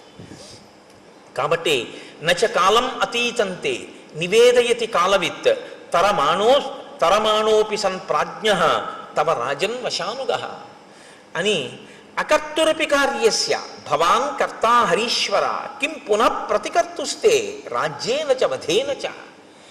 రాజా, నువ్వు ప్రత్యుపకారం చేసేటటువంటి స్వభావం లేనివాడివని నేను అంటలేదు, నువ్వు అటువంటి వాడివని నేను అన్నాను. ఎందుకంటే ప్రత్యుపకారం చెయ్యడం కాదు, నీకున్నటువంటి లక్షణం ఏమిటో తెలుసా? అసలు ఉపకారం చెయ్యని వాడికి ఉపకారం చేస్తాం. అంత మంచివాడివి, చాలా మంచివాడివి, అందులో ఇంక సందేహమేం లేదు. భవాన్ కర్త హరీశ్వర, ఓ వానరరాజా, నువ్వు అటువంటి ఉపకార బుద్ధి కలిగిన వాడివి. కానీ కిం పునః ప్రతికర్తుస్తే రాజ్యేనచ వధేనచ, రెండు గొప్ప కార్యములు నీకు చేశాడు రాముడు. ఒకటి రాజ్యం ఇచ్చాడు, రెండు రాజ్యం ఇవ్వడం కాదు, ఎవరు బతికుండగా నీకు అసలు రాజ్యము ప్రాణము భార్య ఈ మూడు సంశయాత్మకమో అటువంటి వాణ్ణి తన ప్రాణాలు ప్రాణంగా పెట్టి చంపాడు. వాలి ఇలా చూశాడు అనుకోండి, ఆయన వేగానికి హద్దు ఉందంటే ఇంకా అంటే రాముడు నిగ్రహించలేడా అన్నది పక్కన పెట్టండి, చాలా పెద్ద ప్రమాదకరమైన పరిస్థితి వచ్చేస్తుందా, వచ్చేదా. కాబట్టి తన ప్రాణములను పణంగా పెట్టి వాలిని వధించాడు. నువ్వేం చేస్తున్నావు? చెయ్యవలసిన సమయానికి చెయ్యవలసినటువంటి పని చెయ్యాలి. ఏమండి, నేను ప్రత్యుపకారం చెయ్యని వాడిని కాను, ఎవరో నాకు ఉపకారం చెయ్యని వాళ్ళకు కూడా వాళ్ళకి చేశాను, వీళ్ళకి చేశాను, వాళ్ళకి చేశానంటే నువ్వు నోరు ముయ్యవయ్యా. నీ ఈ రాజ్యం అసలు చేయడానికి ఎవడిచ్చాడు? ఆయనకి చెయ్యని దానికి మిగిలిన వాళ్ళకి చేస్తే ఎంత, చేయకపోతే ఎంత, అసలుది చేశావా అని అడుగుతాడు. ఏది ముఖ్యమో అది వదిలిపెట్టావు, ఏవి చిన్న చిన్నవి చేసినా చేయకపోయినా పర్వాలేదో అవి చేస్తున్నావు. ఏమిటి ఉపయోగం? కొన్ని వేల పట్టున చేయవలసి ఉంటాయి, కొన్ని వేల తప్పి చేసినా వచ్చే ప్రమాదం ఏమి ఉండదు. అవి వేల పట్టున చేయవలసినవి వేల పట్టున చేసేయాలి మీరు. దానికి మీరు ఇంక ఎంత ఖచ్చితంగా ఉండాలంటే అందులో ప్రత్యేకమైనటువంటి క్రమశిక్షణ ఉండాలి. ప్రత్యేకించి బ్రాహ్మీ ముహూర్తంలో అంటే ఉదయం వేళలో ఎంత త్వరగా వీలైతే అంత త్వరగా పూజామందిరంలోకి వెళ్ళిపోవాలి. పూజామందిరంలోకి వెళ్ళడానికి తను దానికి సిద్ధపడడానికి మధ్యలోకి ఎంతో అవసరమైతే తప్ప, అసలు తప్పించడానికి కుదరకపోతే తప్ప మీరు ఎట్టి పరిస్థితుల్లోనూ ఏ కార్యాన్ని దాని మధ్యలోకి రావడాన్ని మీరు అనుమతించకూడదు. ఉదయం లేవడము అంటే దేని కొరకు? పూజామందిరంలోకి వెళ్ళిపోవడం కొరకే. దానికి దీనికి మధ్యలోకి ఏదీ రావడానికి వీల్లేదు. అది భక్తిరస సంబంధమైన టీవీలో కార్యక్రమమే కావచ్చు, రావడానికి వీల్లేదు. మీ కాయిక కైంకర్యం ఏమైపోయింది మీ సింహాసనం దగ్గర? మీరు మీ సింహాసనాన్ని అర్చించద్దు, మీరు వెళ్ళిపోవాలంతే పూజామందిరంలోకి. ఏవో కొన్ని ఉంటాయి, శరీరమాధ్యంకులకి ధర్మ సాధనం. ఒక్కొక్కడికి వ్యాయామం చేయకపోతే ఇబ్బంది, తప్పదు, వెళ్ళాలి. వాడి కర్మ, వాడికి భక్తి ఉన్నా వెళ్ళాలి. కానీ నేను మీతో మనవి చేసేది అదే, అప్పుడు కూడా మీరు మానసికం చేసేయచ్చు. ఇతరుల దృష్టిలో మీరు వాకింగ్కి వెళ్ళినట్టు ఉండొచ్చు, కానీ మీరు దాన్ని ఈశ్వరారాధనగా మార్చుకోవచ్చు. మీరు బెంగ పెట్టుకోక్కర్లేదు, అయ్యో నేను చేయలేకపోతున్నానని అనుకోక్కర్లేదు. ఆ ఆర్తిని ఈశ్వర పూజగా మలుచుకుని శరీరంతో వ్యాయామం చేసి రాగానే మీరు వెళ్ళిపోవాలంతే పూజామందిరంలోకి. తప్ప ఇక దాని మధ్యలోకి ఇంకోటి వచ్చేసింది అంటే మీ శ్రద్ధ నశించిపోయింది అని గుర్తు. ఇదే రావణాసురుడి విషయంలో సీతమ్మ అంటుంది, సన్నామివ మహాకీర్తిం శ్రద్ధామివ విమానితాం పూజామివ పరీక్షీణాం ఆశాం ప్రతిహతామివ. ఉపాసన రహస్యాలు చెప్పింది కాబట్టి సుందరకాండే. శ్రీరామాయణంలో అది ఇంకా జీవధార. సుందరకాండ వచ్చేస్తోందిగా ఇంకెంత 2-3 రోజులు. కాబట్టి హనుమ మాట్లాడడం అంటేనండి శ్రీరామాయణంలో అలా ఉంటుంది. ఆయన మహానుభావుడు. ఆయన ఎక్కడైనా మాట్లాడితే మీరు చాలా జాగ్రత్తగా దృష్టి పెట్టి ఆ విషయాన్ని జాగ్రత్తగా చదవవలసి ఉంటుంది. చదివి ఇది నా జీవితంలో అన్వయం చేసుకునేటప్పుడు ఎక్కడ వస్తోంది పొరపాటు, దీన్ని నేను ఎక్కడ దిద్దుకోవలసి ఉంటుంది అన్నది మీరు ఆలోచించుకొని మీరు వెంటనే మీ జీవితంలోకి సమన్వయం చేసుకోవడంలో కృతకృత్యులు కావాలి. అప్పుడు రామాయణం మీకు ఉపయుక్తం అవుతుంది. కాబట్టి రాజా నువ్వు తొందరపడవలసి ఉంటుంది. ఉండి వెంటనే రాముడికి ప్రత్యుపకారం చెయ్యి. ఇప్పుడు హనుమ చెప్పిన మాట అంటే వింటాడు. వినడం సుగ్రీవుడి లక్షణం, వినకపోవడం రావణాసురుడి లక్షణం. తప్పు చేయడం తప్పు కాదు, వినగలిగినటువంటి ప్రజ్ఞ ఉంటే బయటికి వస్తాడు, పర్వాలేదు. కాబట్టి ఇప్పుడు ఆయన వెంటనే నీలుణ్ణి పిలిచాడు. పిలిచి సంధిదేశాతిమతిమాన్ నీలం నిత్య కృతోద్యమం దిక్షు సర్వాసు సర్వేషాం సైన్యానాం ఉపసంగ్రహే. అన్ని దిక్కుల నుండి వానరములన్నిటినీ కూడా పిలిపించి సిద్ధంగా ఉంచు, మనం రామకార్యం మీద వెడదాం. ఇదొక్కటి చెప్పి మళ్ళీ మర్చిపోయాడు. అంతే. మళ్ళీ మధుసేవనం, మళ్ళీ భార్యలతో రమించడం, అందులో పడిపోయాడు. కానీ ఈ మాట సుగ్రీవుణ్ణి బతికించేసింది. అది ప్రభువుని బతికించడం అంటే. ఈ ఒక్క మాట చెప్పి ఉండకపోతే నిజంగా సుగ్రీవుడు చెప్పుకోవడానికి ఏమీ లేదు లక్ష్మణుడితోటి రాముడితోటి. ఇది నీలుడికి చెప్పాడు కాబట్టి బతికిపోయాడు సుగ్రీవుడు. ప్రాణభిక్ష పెట్టారండి హనుమ. సచివుడు మంత్రి అంటే అర్థం ఏమిటంటే నిర్మోహమాటంగా తన మీద పరిపాలన చేసేటటువంటి ప్రభువు యొక్క హితాన్ని ప్రజాహితాన్ని కోరి అందులో ఏ మొహమాటం లేకుండా సలహా చెప్పగలిగినటువంటి ప్రజ్ఞ ప్రకాశించిన వాడిని మంత్రి అని పిలుస్తారు. అలా ఉండాలి సచివుడు అంటే. కాబట్టి హనుమ వెళ్ళి అంత ధైర్యంగా సుగ్రీవుడితో మాట్లాడారు. నీలుణ్ణి పిలిచి ఆదేశం ఇచ్చాడు. ఇచ్చిన తరువాత ఆ నీలుడు బయలుదేరాడు అని మనం అనుకోవలసి ఉంటుంది. ఇప్పుడు హనుమ ఏది ఊహించారో అది నిజమవుతుంది. మహాత్ముల ఊహలు ఎందుకు పోతాయండి? ఉత్తినే పోవు. శరత్కాలం వచ్చేసింది. శరత్కాల చిహ్నములను వర్ణించాడు రామచంద్రమూర్తి లక్ష్మణుడితోటి. వర్ణించి ఆ లక్ష్మణునితో ఒక మాట చెప్పాడు. అన్యోన్యబద్ధ వైరాణం జిగీషూణాం నృపాత్మజ ఉద్యోగ సమయ సౌమ్య పార్థివానాం ఉపస్థిత. ఇయం సా ప్రథమా యాత్ర పార్థివానాం నృపాత్మజ నచ పశ్యామి సుగ్రీవం ఉద్యోగంచ తథావిధం. ఇప్పుడు శరదృతు వచ్చింది కాబట్టి ఆకాశం అంతా పిండారబోసినట్టుగా వెన్నెల ప్రకాశిస్తూ ఉంటుంది. కాబట్టి విశేషమైన చలిగాలులు కానీ వర్షాలు కానీ ఉండవు, వేడి ఉండదు. కాబట్టి రాజులందరూ కూడా జైత్రయాత్రలు చేస్తూ వాళ్ళు మనసులో విజయం పొందాలన్న ఆకాంక్షని నెరవేర్చుకునేటటువంటి సమయము ఆసన్నమైపోయింది. ఆ దిశగా ఉద్యోగం చేస్తున్నారు. ఉద్యోగం అంటే ప్రయత్నం. ఆ దిశగా రాజులందరూ ప్రయత్నం చేస్తున్నారు. నేను కూడా సీతమ్మ యొక్క ఎడబాటు వలన కలిగినటువంటి శోకము నుండి బయటికి రావడం కొరకు రావణాసురుని మీద యుద్ధానికి వెళ్ళవలసి ఉంది.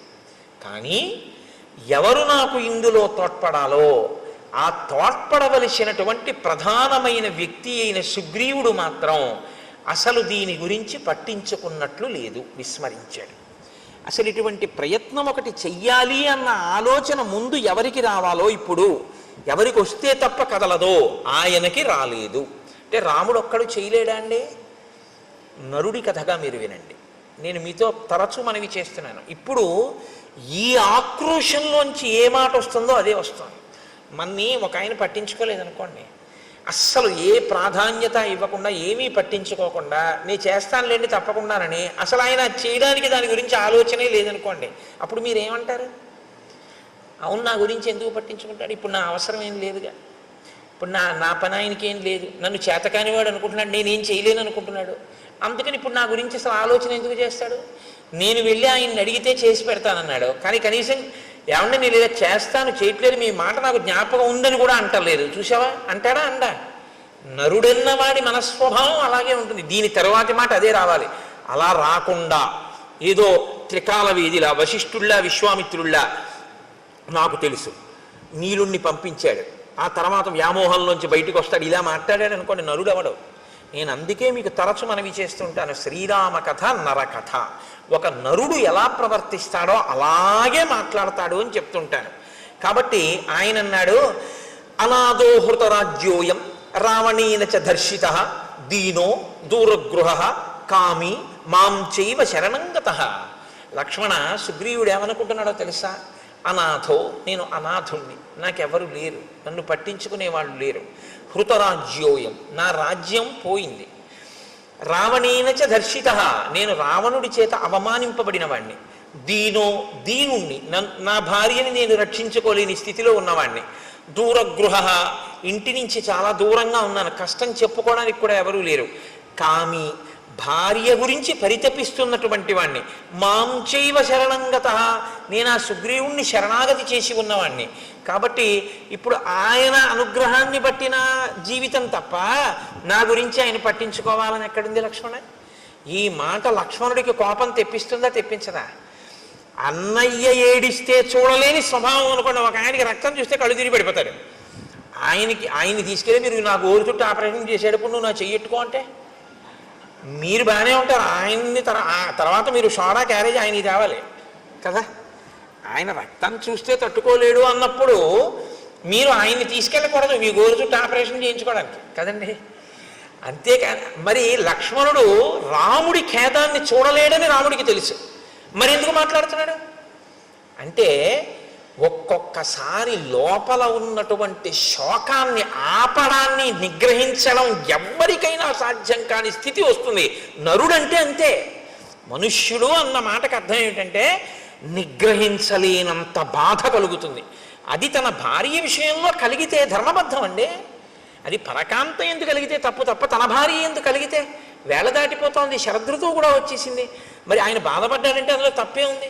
అటువంటప్పుడు నన్ను ఇలా పట్టించుకోలేదని మాట్లాడితే ఎంత సహజంగా పూర్ణమైన నరుడిగానే రాముడు మాట్లాడుతున్నాడు తప్ప ఒక ఈశ్వరుడిగా రాముడు ఎప్పుడూ మాట్లాడలేదు రామాయణంలో.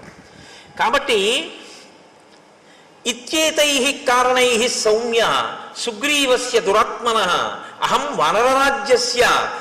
వానరరాజస్య పరిభూతః పరంతప. అదిగో ఆ దురాత్ముడైనటువంటి సుగ్రీవుడున్నాడే, నన్ను పట్టించుకోకుండా ఇలా అవమానిస్తున్నాడు. నేను ఈ ఊరు బయట పర్వత గుహలో ఇలా పడున్నాను.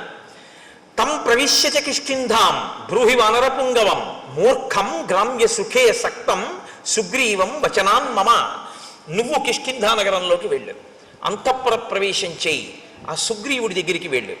గ్రామ్య సుఖం అంటే కేవలము కామోపభోగమే జీవితానికి ప్రయోజనంగా బతుకుతున్నటువంటి ఆ సుగ్రీవుడి దగ్గరికి వెళ్ళి వచనాన్ మమ, నా మాటగా చెప్పు. అర్ధినాం ఉపపన్నానాం పూర్వంచా వ్యపకారిణాం అశాం సంసృత్యయో హంతి సలోకే పురుషాథమః. మిత్రులైన వారి దగ్గర ఉపకారాన్ని పొంది ప్రత్యుపకారం చేస్తానని మాట ఇచ్చి చెయ్యవలసిన ప్రత్యుపకారాన్ని చెయ్యకుండా వేళ దాటిపోయినా దాని గురించి పట్టించుకొని వాడెవరున్నాడో వాడిని పురుషాధముడు అని లోకం పిలుస్తుంది.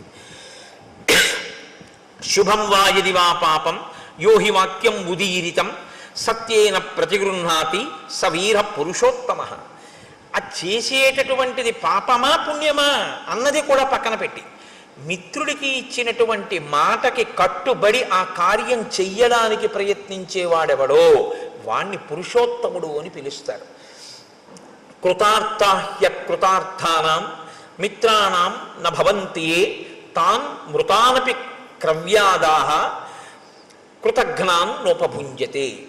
ఎవరు మిత్రులు చేసిన ఉపకారము వలన తాను గట్టెక్కి మిత్రుణ్ణి గట్టెక్కించడానికి ఉపకారం చెయ్యవలసిన సమయంలో ఉపకారం చెయ్యకుండా ముఖం చాటేసి తిరిగి జీవితాన్ని వెళ్ళబుచ్చుకునే ప్రయత్నం చేస్తాడో అటువంటి వాడు మరణించిన తరువాత వాడి శరీరాన్ని కుక్కలు కూడా ముట్టుకోవు అని చెప్పు.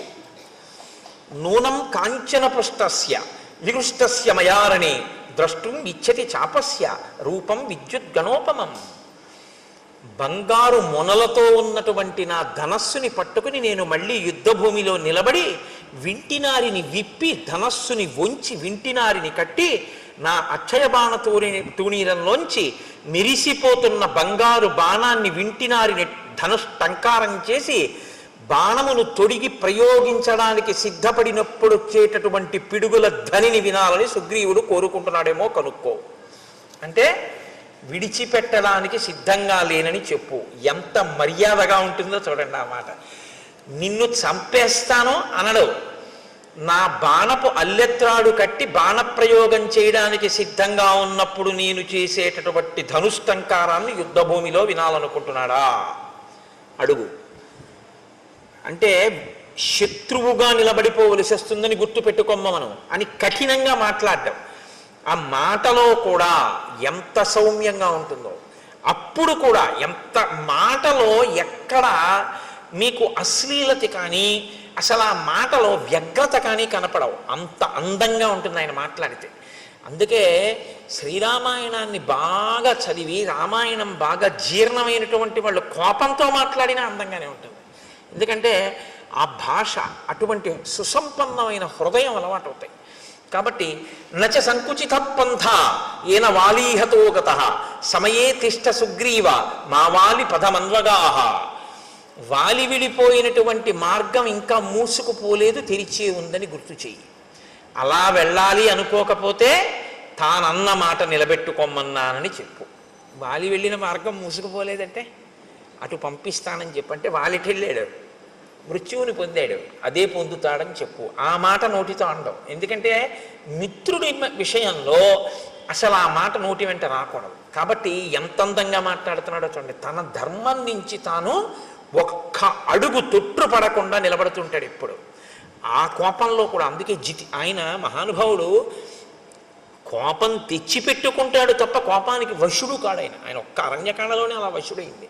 లక్ష్మణుడు చెప్పగానే మళ్ళీ మాట విన్నాడంతే. కాబట్టి అంత అందంగా ఉంటుంది ఆ మాట. కోపానికి వశుడైపోయినటువంటి వాడి వెర్రికేకలు, వాడి మాటలు, వాడి నోట్లోంచి వచ్చే ధూర్త ప్రలాపన ఇంకోలా ఉంటాయి. కోపాన్ని అదుపులో పెట్టుకొని తను ఎక్కడ మనస్సులో బాధపడుతున్నాడో దాన్ని అవతలవాడికి సందేశాత్మకంగా అందించాలనేటటువంటి ప్రజ్ఞ ఉన్నవాడి యొక్క వాగ్ధోరణి అనన్య సామాన్యంగా ఉంటుంది. భావము యొక్క వ్యగ్రత ఉంటుంది తప్ప భాష యందు వ్యగ్రత ఉండదు. భావము మాత్రం సుస్పష్టంగా ఉంటుంది, అందులో సందేహమే ఉండదు. కానీ భాష మాత్రం అమంగళకరమైనది కానీ అశ్లీలమైనది కానీ వినడానికి ఖేదంగా ఉండేటటువంటిది కానీ అటువంటి భాష వాడరు. ఎందుకో తెలుసా అండి? అక్షరములన్నీ కూడా పరాశక్తి యొక్క స్వరూపం. అమ్మవారి స్వరూపం ఇది వేరు. ఈ స్వరూపాన్ని స్థూల రూపం అంటారు. ఇది కాకుండా అమ్మవారికి ఒక రూపం ఉంటుంది. ఆ రూపం అక్షరాలన్నీ సంస్కృతంలో మాతృకలు అని పిలుస్తాం. ఆ అక్షరాలన్నీ ఏముంటాయో ఆ అక్షరాలన్నీ అమ్మవారి యొక్క స్వరూపాలు.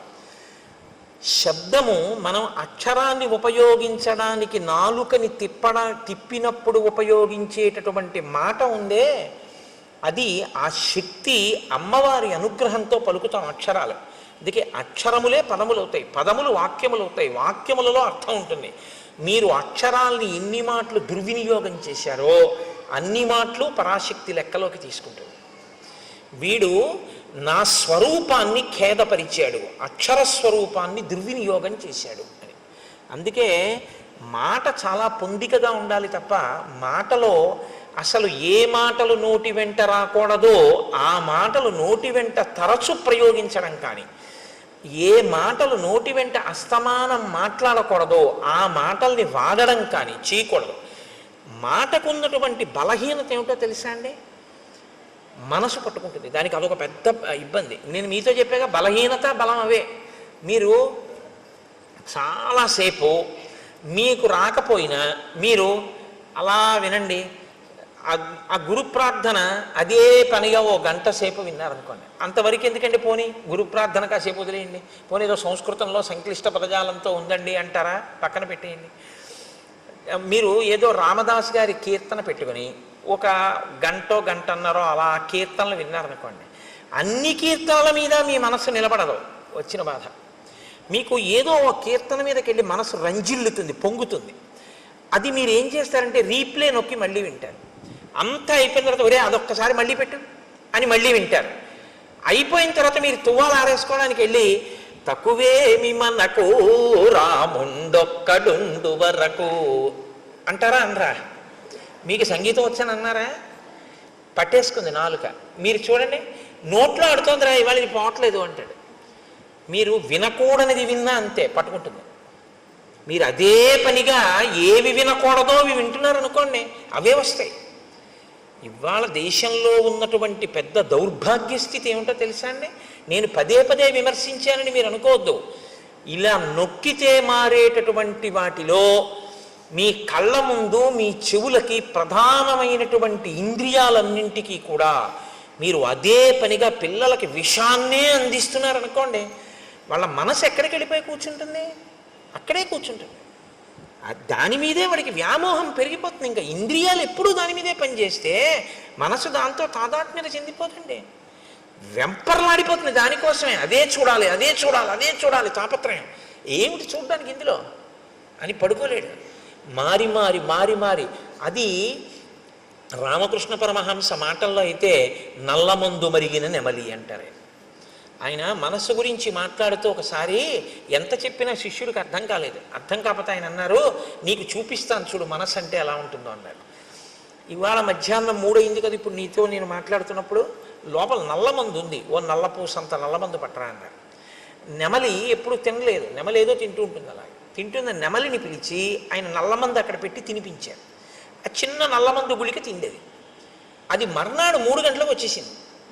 వచ్చేసి రెక్కలు అల్లారుస్తూ ఓ క్రాంఖణం చేస్తోంది. ఆయన మళ్ళీ ఓ పిసరు నల్లమంది పెట్టారు.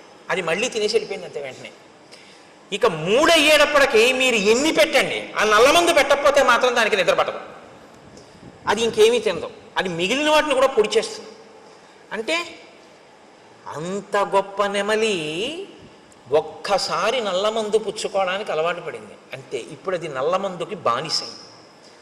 మీ మనసు నల్లమందు విషయమే కాదు, మీ ఇంద్రియములనేటటువంటి ద్వారములను తెరిచి దేన్ని లోపలికి పుచ్చుకోవడానికి అలవాటు చేశారో దాన్ని పుచ్చుకొమ్మనే జరుగుతుంది.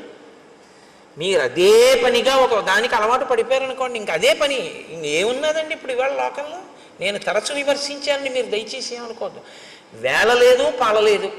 అసుర సంధ్య వేళ దీపాలు పెట్టారు అంటే సనాతన ధర్మంలో ఈ దేశంలో ఒక గౌరవం ఉంది. దీపం పెడితే ప్రతి ఇంటిలోనూ కూడా గృహలక్ష్మి అయిన ఆడది మంగళసూత్రాన్ని కళ్ళకద్దుకుంటుంది. అవునా కదా? సంధ్యాదీపం వెలిగించారు అంటే మంగళసూత్రాన్ని కళ్ళకద్దుకుని ఓసారి ఆ గౌరమ్మకి నమస్కారం చేస్తారు. ఇవాళ ఇలా సంధ్యాదీపం పెట్టి మీరు ఇలా టీవీ పెట్టగానే మెళ్ళో మంగళసూత్రాలు లాగేస్తూ ఉండడం, లాగేసి విసిరేయడం, స్లో మోషన్లో అది ఎంత దూరం వెళ్ళి పడిపోయిందో చూపిస్తూ ఉండడం, లేకపోతే చచ్చిపోయిన శవాల్ని కాలుస్తున్నటువంటి దృశ్యాలు ఇంట్లో ఆ దిక్కున కనపడుతూ ఆ మంటల యొక్క దృశ్యాలు గోడల మీద వాటి మీద పడుతూ ఉండడం, భయానకంగా దాన్ని చూస్తూ ఉండడం, కొట్టుకున్నవి పొడుచుకున్నవి 1కి 4 మాటలు రీప్లే చూపిస్తూ ఉండడం, అర్ధరాత్రి వేళ ఘోరమైనటువంటి వాటిని సావధానంగా చూసే అవకాశం పిల్లలకి ఇవ్వడం, ఇవన్నీ పిల్లలకి ఇచ్చి మీ పిల్లలు మంచిగా ఉండాలని మీరు కోరుకుంటే ఎలా ఉండడం కుదురుతుందండి వాళ్ళకి? రోజు విషం పెడితే విషకన్య అవుతుంది తప్ప అది ఆవుదూడ ఎలా అవుతుంది? ఇవాళ మన దౌర్భాగ్యం అంతా దీని గురించే ఏడిచారు మహానుభావులు శాసనసభల్లో.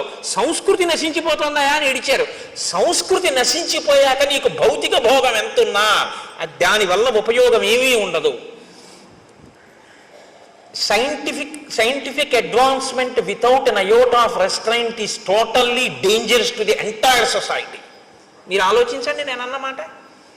సెల్ ఫోన్ టూ వీలర్ మీద పెడుతూ మాట్లాడకూడదన్న నిగ్రహం లేనటువంటి వాడికి మీరు సెల్ ఫోన్ ఇచ్చి పంపిస్తే వాడితో పాటు ఇంకో కుటుంబం అంతా ఆధారపడిన ఇంకో వ్యక్తి జీవితం కూడా ప్రమాదంలోకి వెళ్ళిపోతాయి.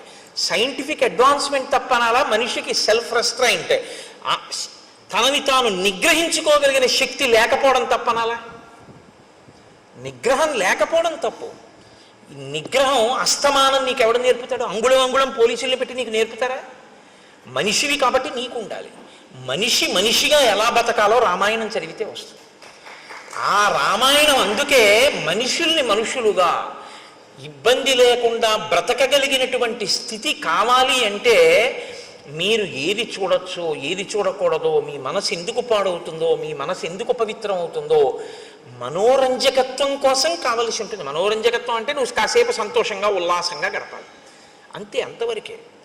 ఒక్కొక్క దాని ప్రయోజనం దేని కొరకు అంటే దాని ప్రయోజనం అంతవరకే. నువ్వు ఉల్లాసంగా కాసేపు ఏదో బడలిపోయావు, కాసేపు ఏదో కాస్త ఉల్లాసంగా ఉండాలి. కాబట్టి ప్రమాదకరము కానటువంటి ఉల్లాసభరితమైనది చూడడానికి నువ్వు కొన్నింటిని వాడుకోవాలి. వినోదం హద్దుల్లో ఉండాలి. వినోదం హద్దులు దాటిపోయి వెళ్ళిపోయి మేము సమాజాన్ని బాగు చేయడానికి ఇవన్నీ తీయలేదన్న మాట నువ్వు అనకూడదు, తప్పది. దాని ప్రభావం సమాజం మీద ఉండి తీరుతుంది. నువ్వు ఆ మాట అంటే ఎలా అవుతుంది? కుదరదది. కాబట్టి ఇవాళ ఈ హద్దులు ఎందుకు దాటిపోయామంటే మనం రామాయణాన్ని మరిచిపోకుండా ఉండగలిగితే మనం ఖచ్చితంగా హాయిగా ఆనందంగా ఏ వస్తువుని ఎక్కడ వరకు వాడుకోవాలో అక్కడ వరకు వాడుకోగలిగిన ప్రజ్ఞ భాషించి ఉండేది. ఇది రామాయణం చెయ్యగలిగినటువంటి గొప్ప ప్రయోజనం. ఇది మీరు పిల్లలు చూడండి, ఏదైనా కథ చెప్పమ్మమ్మ, ఏదైనా కథ చెప్పు తాతయ్య అంటారు. ఏం కథ చెప్తాను? రాత్రి 7ంటికి సీరియల్ వస్తుంది చూడు అంటే వాడు అదే చూసి మీరు అదే చూస్తే, మీరు అంటే మీరు కాదు, మీరేం చూడరు, నా గురించి నేను చెప్పుకునేది. కాబట్టి అసలు ముందు మనకొకటి వస్తే రా నీకొకటి చెప్తాను కూర్చో. ఏమైందో తెలుసా? ఒకసారి సుగ్రీవుడు ఏం చేశాడో తెలుసా? ఏం చెప్పారో తెలుసా? హనుమ, అదిగో నువ్వు దండం పెడతావే ఆ స్వామి బుద్ధిమతాం వరిష్టం. ఏం చెప్పారో తెలుసా? ఇదిగో కాలం దాటిపోతే ప్రమాదం వస్తుంది, వేళపట్టును చెయ్యవలసింది వేళపట్టును చెయ్యాలని చెప్పారు అని ఈ ఘట్టాన్ని చెప్పండి. ఆ పసిపిల్లల మనసు మీద కాలము యొక్క విలువ, చేయవలసిన వేళకి చెయ్యడం అనేటటువంటిది ఎంత ముఖ్యమో నాటుకుంటుంది. పిల్లల హృదయాలు ఎటువంటివో తెలుసా అండి? బాగా దున్ని నీరు పెట్టి ఇంకా మీరు విత్తనం వేయడానికి సిద్ధంగా ఉన్నటువంటి సుక్షేత్రములవి. అక్కడ మీరు తులసి గింజలు వేశారనుకోండి, అది తులసివనం. మీరు అక్కడ ఆకుమడి వేస్తే అది వరి చేను, మీరు అక్కడ చెరుకు వేస్తే చెరుకు తోట, మీరు మారేడు చెట్లు వేస్తే మారేడు వనం, మీరు గంజాయి మొక్కలు వేస్తే గంజాయి వనం. వేసేవాడి మీద ఉంటుంది తప్ప క్షేత్రంలో తప్పు లేదు. మీరే విత్తనం వేస్తే ఆ చెట్టే అక్కడ లేస్తుంది. తప్పంటూ ఎక్కడైనా ఉంటే మనం పిల్లల మనసుల్లో వెయ్యకూడనివి వేసిన పెద్దలది తప్పు తప్ప అది పుచ్చుకోవడానికి సిద్ధంగా ఉన్న క్షేత్రంది ఎప్పుడూ తప్పు కాదు. అందుకే పిల్లల మనసుల్లో వెయ్యవలసిన విత్తనం వెయ్యడం తన బాధ్యతగా గుర్తించకపోవడం కూడా దోషమే. తన కర్తవ్యం తను చెయ్యాలి, పిల్లలకి చెప్పవలసింది తాను చెప్పాలి. వాళ్ళు విన్నారా వినలేదా నీకు అనవసరం, నీ కర్తవ్యం నువ్వు చేసావా లేదా, ఒక్కడు బాగుపడ్డాడు చాలు. నీ పిల్లలకి నువ్వు చెప్పాలి, వాడు విన్నాడా వినలేదా నీకు అనవసరం, నీ కర్తవ్యం నువ్వు చెయ్యి. ఇది శ్రీరామాయణం మనకి నేర్పుతుంది. కాబట్టి హనిష్యామి సబాంధవం, వాలిని ఒక్కడే చంపేశాను ఒక బాణంతో, సుగ్రీవుణ్ణి సబాంధవంగా బంధువులందరితో చంపేస్తానని చెప్పి. ఇప్పుడు ఈ మాట లక్ష్మణుడు ఇది విన్న తర్వాత అన్నయ్య అంత బాధపడుతున్నాడు అంటే ఊరుకుంటాడండి. ఈ రెండిటికి ఒక తేడా ఉంది. ఒకటి అంటిస్తే పేలిపోతుంది, ఒకటి పేలద్దులే అనుకుంటే ఆగిపోతుంది. దీనికి ఆ నిగ్రహ శక్తి ఉంది, దానికి ఆ నిగ్రహ శక్తి తక్కువ. కాబట్టి ఇప్పుడు రాముడు అమ్మ బాబోయ్ వీణ్ణి వెళ్ళమన్నాను, నేను బాధపడ్డం విన్నాడు, ఇప్పుడు వెళ్ళి సుగ్రీవుని చెప్పేస్తాడు బాణం వేసి. అక్కడ పరిస్థితి కొంచెం ఏమైనా తేడాపాడాగా అసలు నన్ను పట్టించుకోనట్లు కనపడితే బాణమే వదిలిపెట్టేస్తాడంతే. కాబట్టి వెంటనే పిలిచి అన్నాడు, నహివై తద్విధో లోకే పాపమేవం సమాచరేత్ పాపమార్గేణ యో హంతి సవీర పురుషోత్తమ. నాన్న యుక్తాయుక్త విచక్షణతో బాగా ఆలోచించి కేవలము పాపాత్ముడే, ఇంకా వాడు మారడానికి అవకాశం లేదన్న వాణ్ణి చంపాలి తప్ప, మారడానికి అవకాశం ఉంది, వాడు ఒక మాట చెప్తే మారతాడు, ఏదో తప్పు జరిగిపోయింది, వాడు తనని తాను మరిచిపోయి ఏదో వ్యసనానికి లోనైపోయి కాలాన్ని మరిచిపోయి కామమునకు వశుడై ఉన్నాడు తప్ప, చెప్తే ఇప్పుడు విని మళ్ళీ బుద్ధి మార్చుకునేవాడు అనుకుంటే చెప్పకూడదు సుమా. అందుకని తొందరపడి సుగ్రీవుని చంపేశావు, అటువంటి పని చెయ్యకు. నేదం అద్యత్వయా గ్రాహ్యం సాధువృత్తేన లక్ష్మణ తాం ప్రీతిం అనువర్తస్య పూర్వవృత్తంచ సంగతం. నువ్వు వెళ్ళేటప్పుడు సుగ్రీవుడితో పూర్వ స్నేహం ఎలా ఉండేదో, మనం అందరం ఎంత ప్రేమగా మాట్లాడుకునే వాళ్ళమో, మన పట్ల సుగ్రీవుడు ఎంత ప్రీతిపాత్రుడో బాగా స్మరించుకుంటూ వెళ్ళు. మీరు ఏది స్మరించుకుంటూ వెడితే మనసు అలా ఉంటుంది. మీరు వ్యగ్రతతో అన్నయ్య కోపమే తలుచుకుంటూ వెడితే కట్టలు తెచ్చుకుంటుంది. మీరు ప్రీతిని స్మరించుకుంటూ వెడితే కొంచెం మంచి మాట చెప్పడానికి అవకాశం ఉంటుంది. అప్పుడు మనసు మీ అదుపులో ఉంటుంది. లక్ష్మణుడి మనసు లక్ష్మణుడి అదుపులో ఉండేటట్టు చూస్తున్నాడు.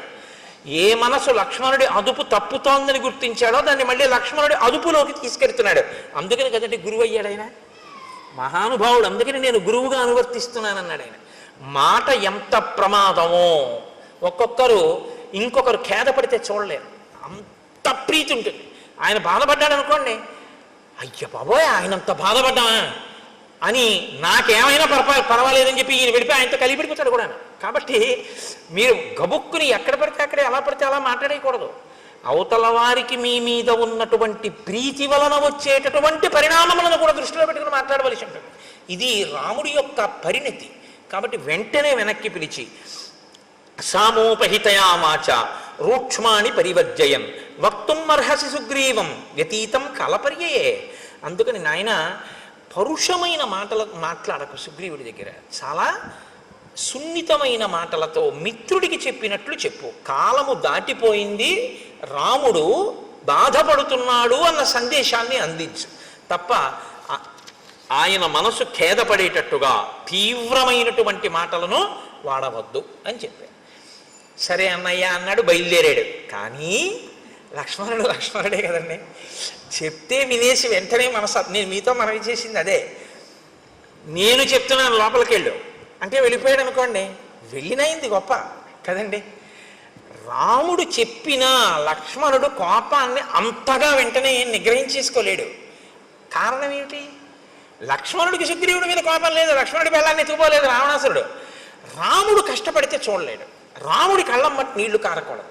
తన జీవిత ప్రయోజనం ఒకటే, రాముడు సంతోషంగా ఉండాలి తప్ప ఆయనకి ఇంకేం అక్కర్లేదు జీవితంలో. ఆయన ఒకే ఒక్క జీవిత లక్ష్యం ఏమిటంటే రాముడు సంతోషంగా ఉండాలి. రాముడు సంతోషంగా లేడి వల్ల బాధపడ్డాడు, ఎవరి వల్ల బాధపడ్డాడు? అదిగో ఆయన వల్ల బాధపడ్డాడు అంతే. ఇంకిప్పుడు ఎంత కోపంగా ఉంటాడంటే ఇంకా అదుపు చేసుకోలేకపోయాడు కోపాన్ని అన్నది చెప్పడానికి మహర్షి ఎంత అందంగా చెప్తారో తెలుసా అండి. ఆయన బయలుదేరాట కిష్కింధకి వెళ్ళడానికి. ఎలా వెడుతున్నాడంటే సాల తాళాశ్వ కర్ణాంశ్చ తరసా పాతయాం బహూన్ పర్యస్యన్ గిరికూటాని ద్రుమానన్యాంశ్చ వేగత శిలాశ్చ శకలీకుర్వన్ పద్భ్యాం గజ ఇవాశుగ దూరం ఏక పదం త్యక్త్వా యయౌ కార్యవశాదృతం. ఆయన కాలిబాట వెంట నడిచి వెళ్ళడానికి వీలైనటువంటి చక్కని బాట ఒకటి ఉంది కిష్కింధకి, కానీ అది కొంచెం దూరం. ఇప్పుడు ఆ బాట వెంట వెళ్ళలేదట.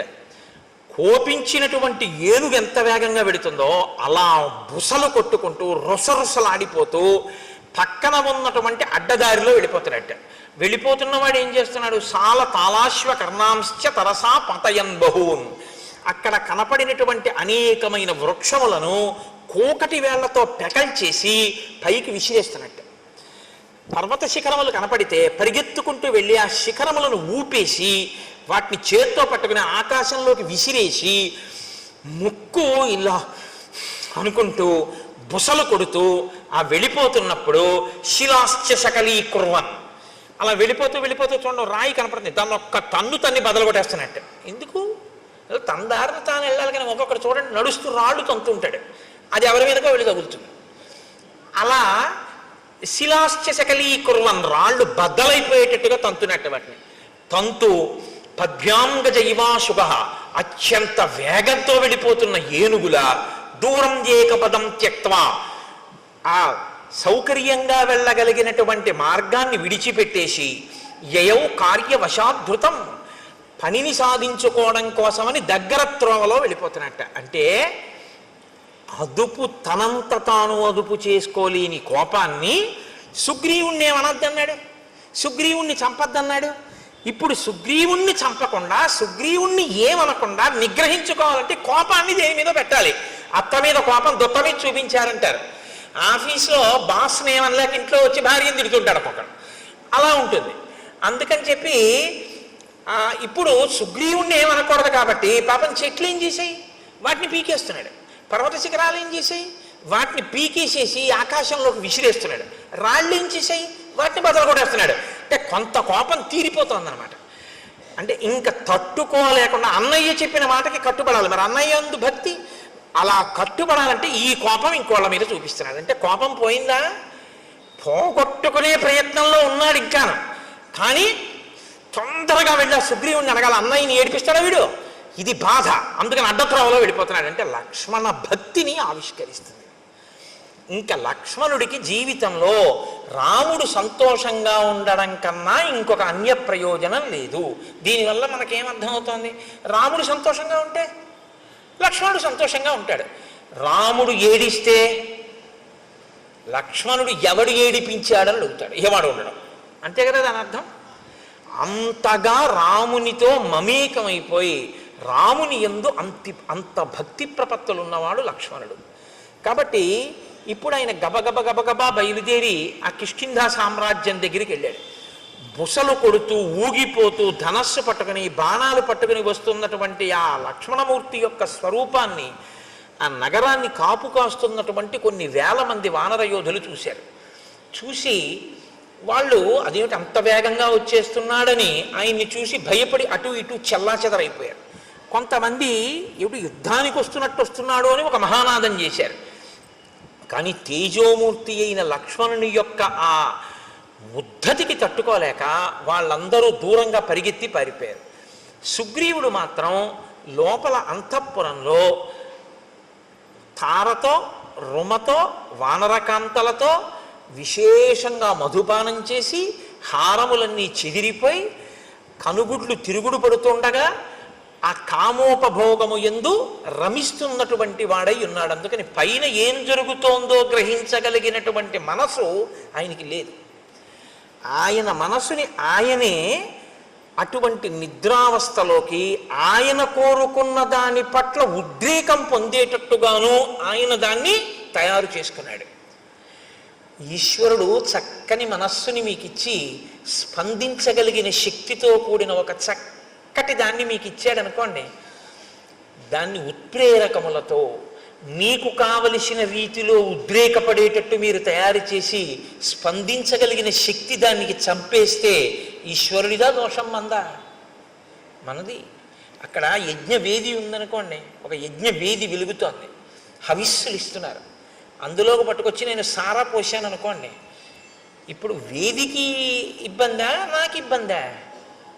వేదికేమండి, ఆ వేదికేమవదు, అప్పటికి అపవిత్రం అవుతుంది, మళ్ళీ ఏదో ప్రాయశ్చిత్త కర్మ చేసి యజ్ఞం చేస్తారు.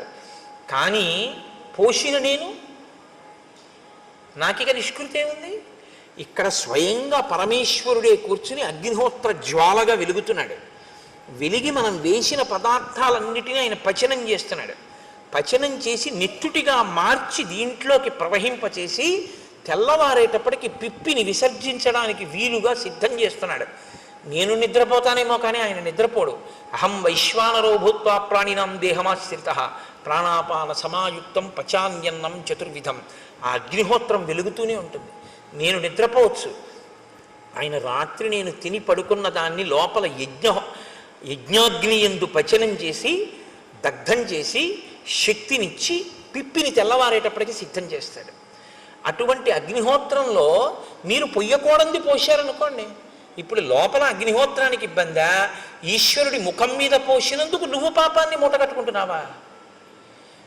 ఆ తత్వాన్ని పరిశీలనం చెయ్యగలిగితే మీరు చెయ్యలేరు. బలహీనత నుంచి బయటపడడానికి ఒకే ఒక్క ఆధారం ఏమంటే అది ఎటువంటి అపచారమో మీరు గుర్తించడమే. అది అపచారము అని మీరు గుర్తించగలిగితే, మీ మనసు పట్టుకోగలిగితే ఇక మీరు చేయలేరు. అదే మనసు తిరగబడుతుంది, వద్దు వద్దు తప్పిది, అలా ఎలా చేస్తావు అంటుంది. అలా ఎలా చేస్తావు అని అన్ననాడు మీరు ఇంక చేయలేరు. అలా ఎందుకు చేస్తామని ఎంతమంది చెప్పినా మీరు చేయకుండా ఉండలేరు. మీరు నా మాట పట్టుకున్నారో లేదో? మీరు పట్టుకున్నారని నేను అనుకుంటున్నాను. ఇంకా మళ్ళీ ఇన్ని మాటలు మళ్ళీ మళ్ళీ చెప్పక్కర్లేదు, ఎందుకంటే మీరు ప్రాజ్ఞులు కనుక. ఇప్పుడు ఆ లోపలికి వెళ్ళినటువంటి ఆ లక్ష్మణుడు అంగదుణ్ణి చూశాడు. అంతఃపురం బయట అంగదుడు ఉన్నాడు.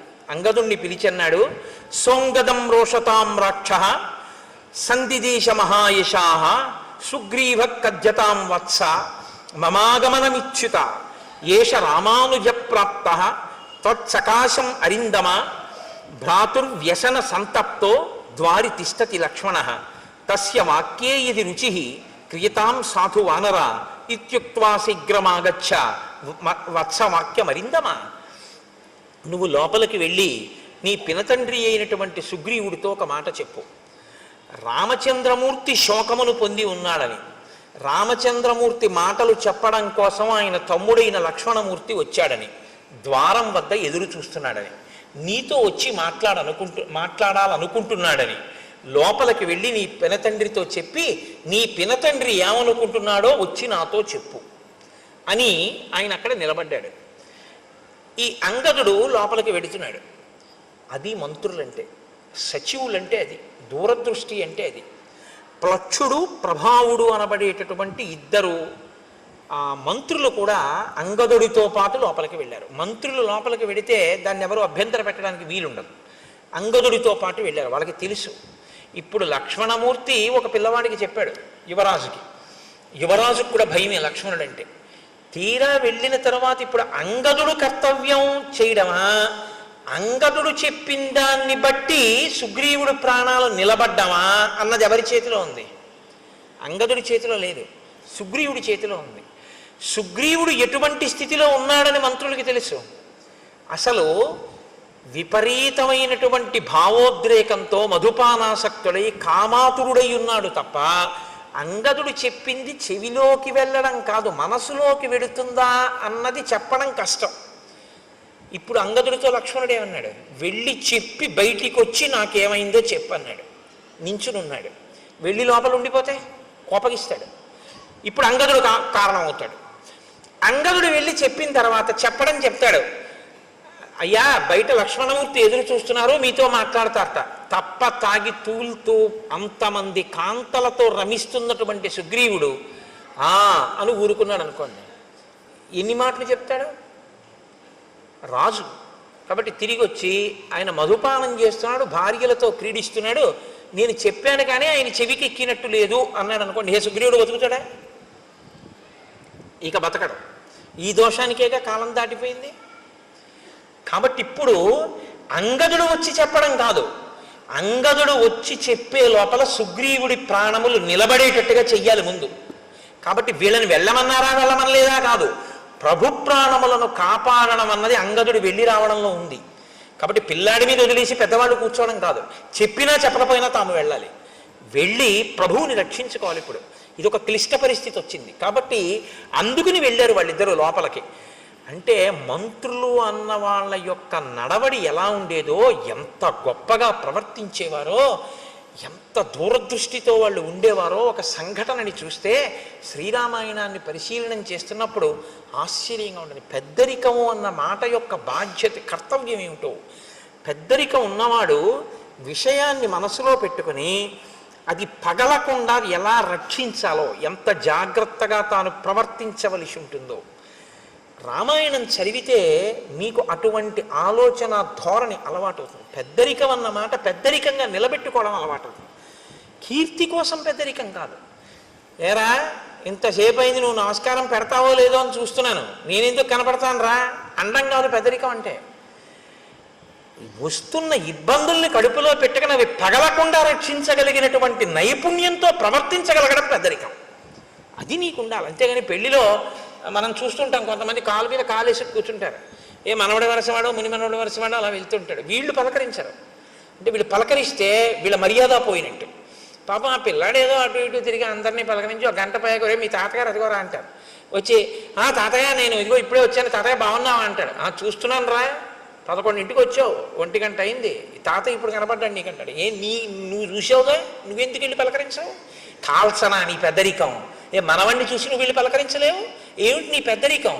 నీకు నమస్కారం చేయాలని నువ్వు అనుకుంటే రోడ్డు పక్క పెరిగిన చింత చెట్టుకి నమస్కారం చేయాలి, నీకన్నా ముందు పుట్టింది అది. వయస్సు వల్ల కాదు పరిణితి, జ్ఞానము వలన పరిణితి, నీ ప్రవర్తన వలన పరిణితి. అన్ని వేళలా వయస్సుతో పెద్దరికాన్ని గౌరవించడం కూడా చాలా కష్టంగా ఉంటుంది. ఆ పరిణితిని సంతరించుకోకపోతే ఆ పెద్దరికాన్ని భరించడం కష్టం. కాబట్టి పెద్దరికం వయస్సుతో పాటు అనుభవాన్ని పెంచుకోవాలంటే ఒక్కటే రామాయణం చదువుకోవడమే. రామాయణం బాగా చదువుకుంటే ఇలా ఉండాలన్నమాట అని బాగా అర్థమవుతుంది. ఎక్కడ ఏ పరిస్థితి ఉందో అక్కడ తాను చొరవ తీసుకుని వెళ్ళి నాన్న ఇలా కాదు ఇలా చెయ్యి అని చక్కగా చెప్పి కార్యం బాగా జరిగేటట్టు చేసి నా పెద్దరికం నిలబడింది చక్కగా చేయించేశాను కదా అని పొగట్ట కోసం ఆశించకుండా నువ్వు వెళ్ళిపోతావు అంతే సంతోషంగా. అది పెద్దరికం అన్న మాటకు అర్థం. తప్ప నాకేమిస్తారు దీనివల్ల, నాకేమొస్తుంది ప్రయోజనం దీనివల్ల, ఇక్కడ నా పెద్దరికం గుర్తించారా లేదా? కొంతమంది చూడండి చాలా ఆశ్చర్యంగా ఉంటుంది. బ్రహ్మస్థానంలో ఒక ఆయన కూర్చుంటారు, ఆయనకి తెలియదండి వైదిక మార్గం, ఆయన చేయిస్తాడు. కాదు ఆవిడ ప్రత్యేకం ఓ చిన్న చాప ఒకేసుక అక్కడ కూర్చుంటుంది, కూర్చుని మా ఇంట్లో అది అలవాట్లేదు అది వద్దంటుంది. అదేమిటమ్మా వేదప్రోక్తం అమ్మా ఇది చెయ్యాలి, మాకు అలవాట్లేదు వీల్లేదంటుంది. ఏం తెలుసు? ఏం తెలియదు. ఏం తెలియకపోయినా ఎందుకు అలా అంటాం అంటే పెద్దరికం. అలా చేయిస్తే తన పెద్దరికం నిలబడిందని ఓ సంతోషం. ఇప్పుడు అది చెప్పి కొంచెం అలా కుదరదులేమ్మా నువ్వు ఊరుకో అమ్మా చేయని అన్నారు అనుకోండి, ఇంకా నేను ఎందుకని పెట్టేసరి చేసుకుంటుంది ఆవిడ. అదేమిటి పెళ్ళింట్లో నేను అలా చెయ్యొచ్చా, ఇదేమి పెద్దరికం అని ఉండదు. మీరు జాగ్రత్తగా గమనించండి, నేను ఎవరి మీద ఆక్రోశంతో మాట్లాడటం లేదు. పెద్దరికం అన్నది దేనికి పనికి రావాలంటే తనకన్నా వెనక పుట్టిన వాళ్ళ సంతోషానికి పనికి రావాలి. తనకన్నా వెనక పుట్టిన వాళ్ళందరినీ ఏడిపించడానికి పనికి వచ్చిన పెద్దరికం కాల్చనా దేనికండి? అది అలా ఉండకూడదు, తప్పది. నేను రామాయణం చెప్తూ అలాగే చెప్పగలను, ఇంకోలా చెప్పడం నా చేత కాదు. ఒకవేళ నేను చెప్పింది అంత బాగుండకపోతే నేను నన్ను క్షమించాను. కాబట్టి ఇప్పుడు అంగదుడు లోపలికి వెళ్ళాడు, ఆయనతో పాటు మంత్రులు కూడా వెళ్ళారు. ఇప్పుడు వెళ్ళినటువంటి అంగదుడు సుగ్రీవుని యొక్క కాళ్ళకి నమస్కారం చేశాడు, తారకాళ్ళకి నమస్కారం చేశాడు, రుమకాళ్ళకి నమస్కారం చేశాడు. అంటే ఇద్దరు భార్యలతోటి శయనాగారంలో బాగా మధువు సేవించి తానుండడం కాదు, ఆయన భార్యలు కూడా సేవించి ఉన్నారు, ఆ స్థితిలో ఉన్నారు. అటువంటి చోట ఒక కొడుకు వెళ్ళి నమస్కారం పెట్టి మాట్లాడడానికే చాలా ఇబ్బందిగా ఉంటుంది. మీరు ఆలోచించండి. నేను ఒక్క మాట చెప్తా, అంతకన్నా దాటి చెప్పడం నా సంస్కారానికి కూడా ఇష్టం ఉండదు. వాళ్ళు తల్లులు, ఆయన తండ్రి, వాళ్ళు అలా ఉండగా ఓ కొడుకు వెళ్ళి నమస్కారం చేయడం అన్నది ఆయనకి ఎంత బాధగా ఉంటుంది మీరు ఆలోచించండి. ఇంకొకప్పుడు ఇలా ఉండకుండా ఉంటాడు, వెళ్ళి చెప్తాను మా నాన్నగారికి అనడానికి అలా ఉండకుండా తండ్రి ఉంటాడన్న నమ్మకం లేని స్థితిలోకి వెళ్ళిపోయి ఉన్నాడు ఆయన. కాబట్టి ఇప్పుడు లక్ష్మణుడికి చెప్పుకోలేడు అంగదుడు. ఇది చిన్నపిల్లల్ని ఇబ్బంది పెట్టే పెద్దరికంగా మారడం అంటే. కాబట్టి ఇప్పుడు పాపం అలాగే వెళ్ళి నమస్కారం చేశాడు. నమస్కారం చేసి అంజలి ఘటించి చెప్పాడు. లక్ష్మణమూర్తి కోపంగా ఉన్నారు, రాముడు శోకంతో ఉన్నట్ట, ఆయన చెప్పమన్నది చెప్పడానికి వచ్చాడు, ఎదురు చూస్తున్నాడు, నిన్ను కలుస్తానంటున్నాడు, నన్ను వచ్చి ఏ మాట చెప్పమన్నాడు, కాబట్టి నేను ఏం చెప్పను అని అడిగాడు. ఈయన చెప్పిన మాట ఆయన మనసులోకి వెళ్ళలేదు, ఆయన తలకెక్కలేదు. ఎందుకు ఎక్కలేదంటే ఆయన మనసు ఇక్కడ లేదు, ఇంకొక దాని యందు అనురక్తమై ఉంది. కాబట్టి ఇప్పుడు ఆయన వినే స్థితిలో లేడు. ఇప్పుడు కాసేపు మీరు ఆ పనులు ఆప్ చేసి ఇది వినండి అనే స్థితిలో కొడుకు లేడు. చూడండి ఆ వ్యసనము హనుమ చెప్పింది ఇదే కదా, వచ్చేసిందా లేదా పరిస్థితి? చూస్తుండగా వచ్చేసింది అంతే, ప్రాణ సంకటంలోకి వెళ్ళిపోయాడు సుగ్రీవుడు. ఇప్పుడు ఈశ్వరానుగ్రహం పనిచేసింది.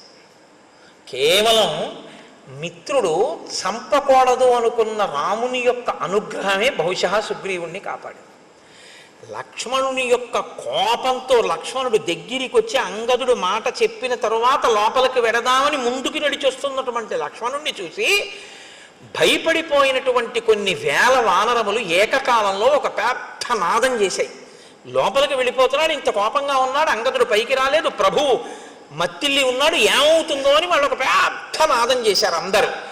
ఇన్ని వేల వానరములు ఒక్కసారి నాదం చేస్తే సుగ్రీవుడు ఉలిక్కి పడ్డాడు. అంటే ఆయన ఎంత తాగి ఉన్నాడో, ఎంత మత్తులో ఉన్నాడో మీరు ఆలోచించండి. ఇప్పుడు ఆయన ఉలిక్కి పడి సచివుల్ని పిలిచాడు.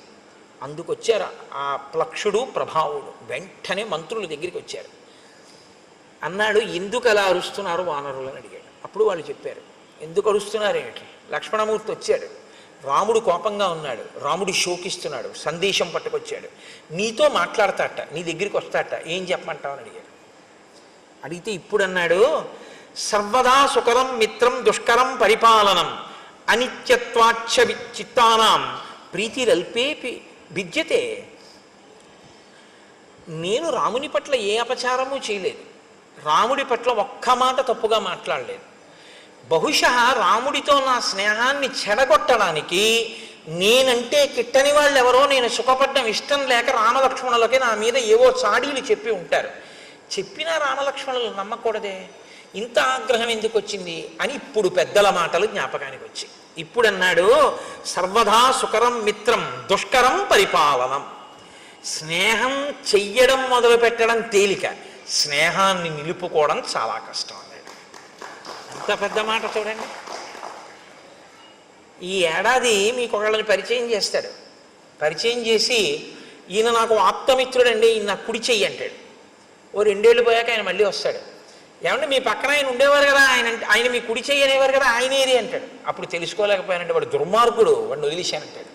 ఇప్పుడు వచ్చిన ఆయన ఏమనుకుంటాడు, ఒరే కుడి చెయ్యి అనేవాడు అంత గొప్పగా చెప్పేవాడు ఈడరా, ఇప్పుడు మళ్ళీ 2 ఏళ్ళు పోయాక వచ్చేటప్పటికీ అబ్బాయి వాడు ద్రోహం అంటున్నాడు ఏమిటో అనుకుంటాడా అనుకోడా?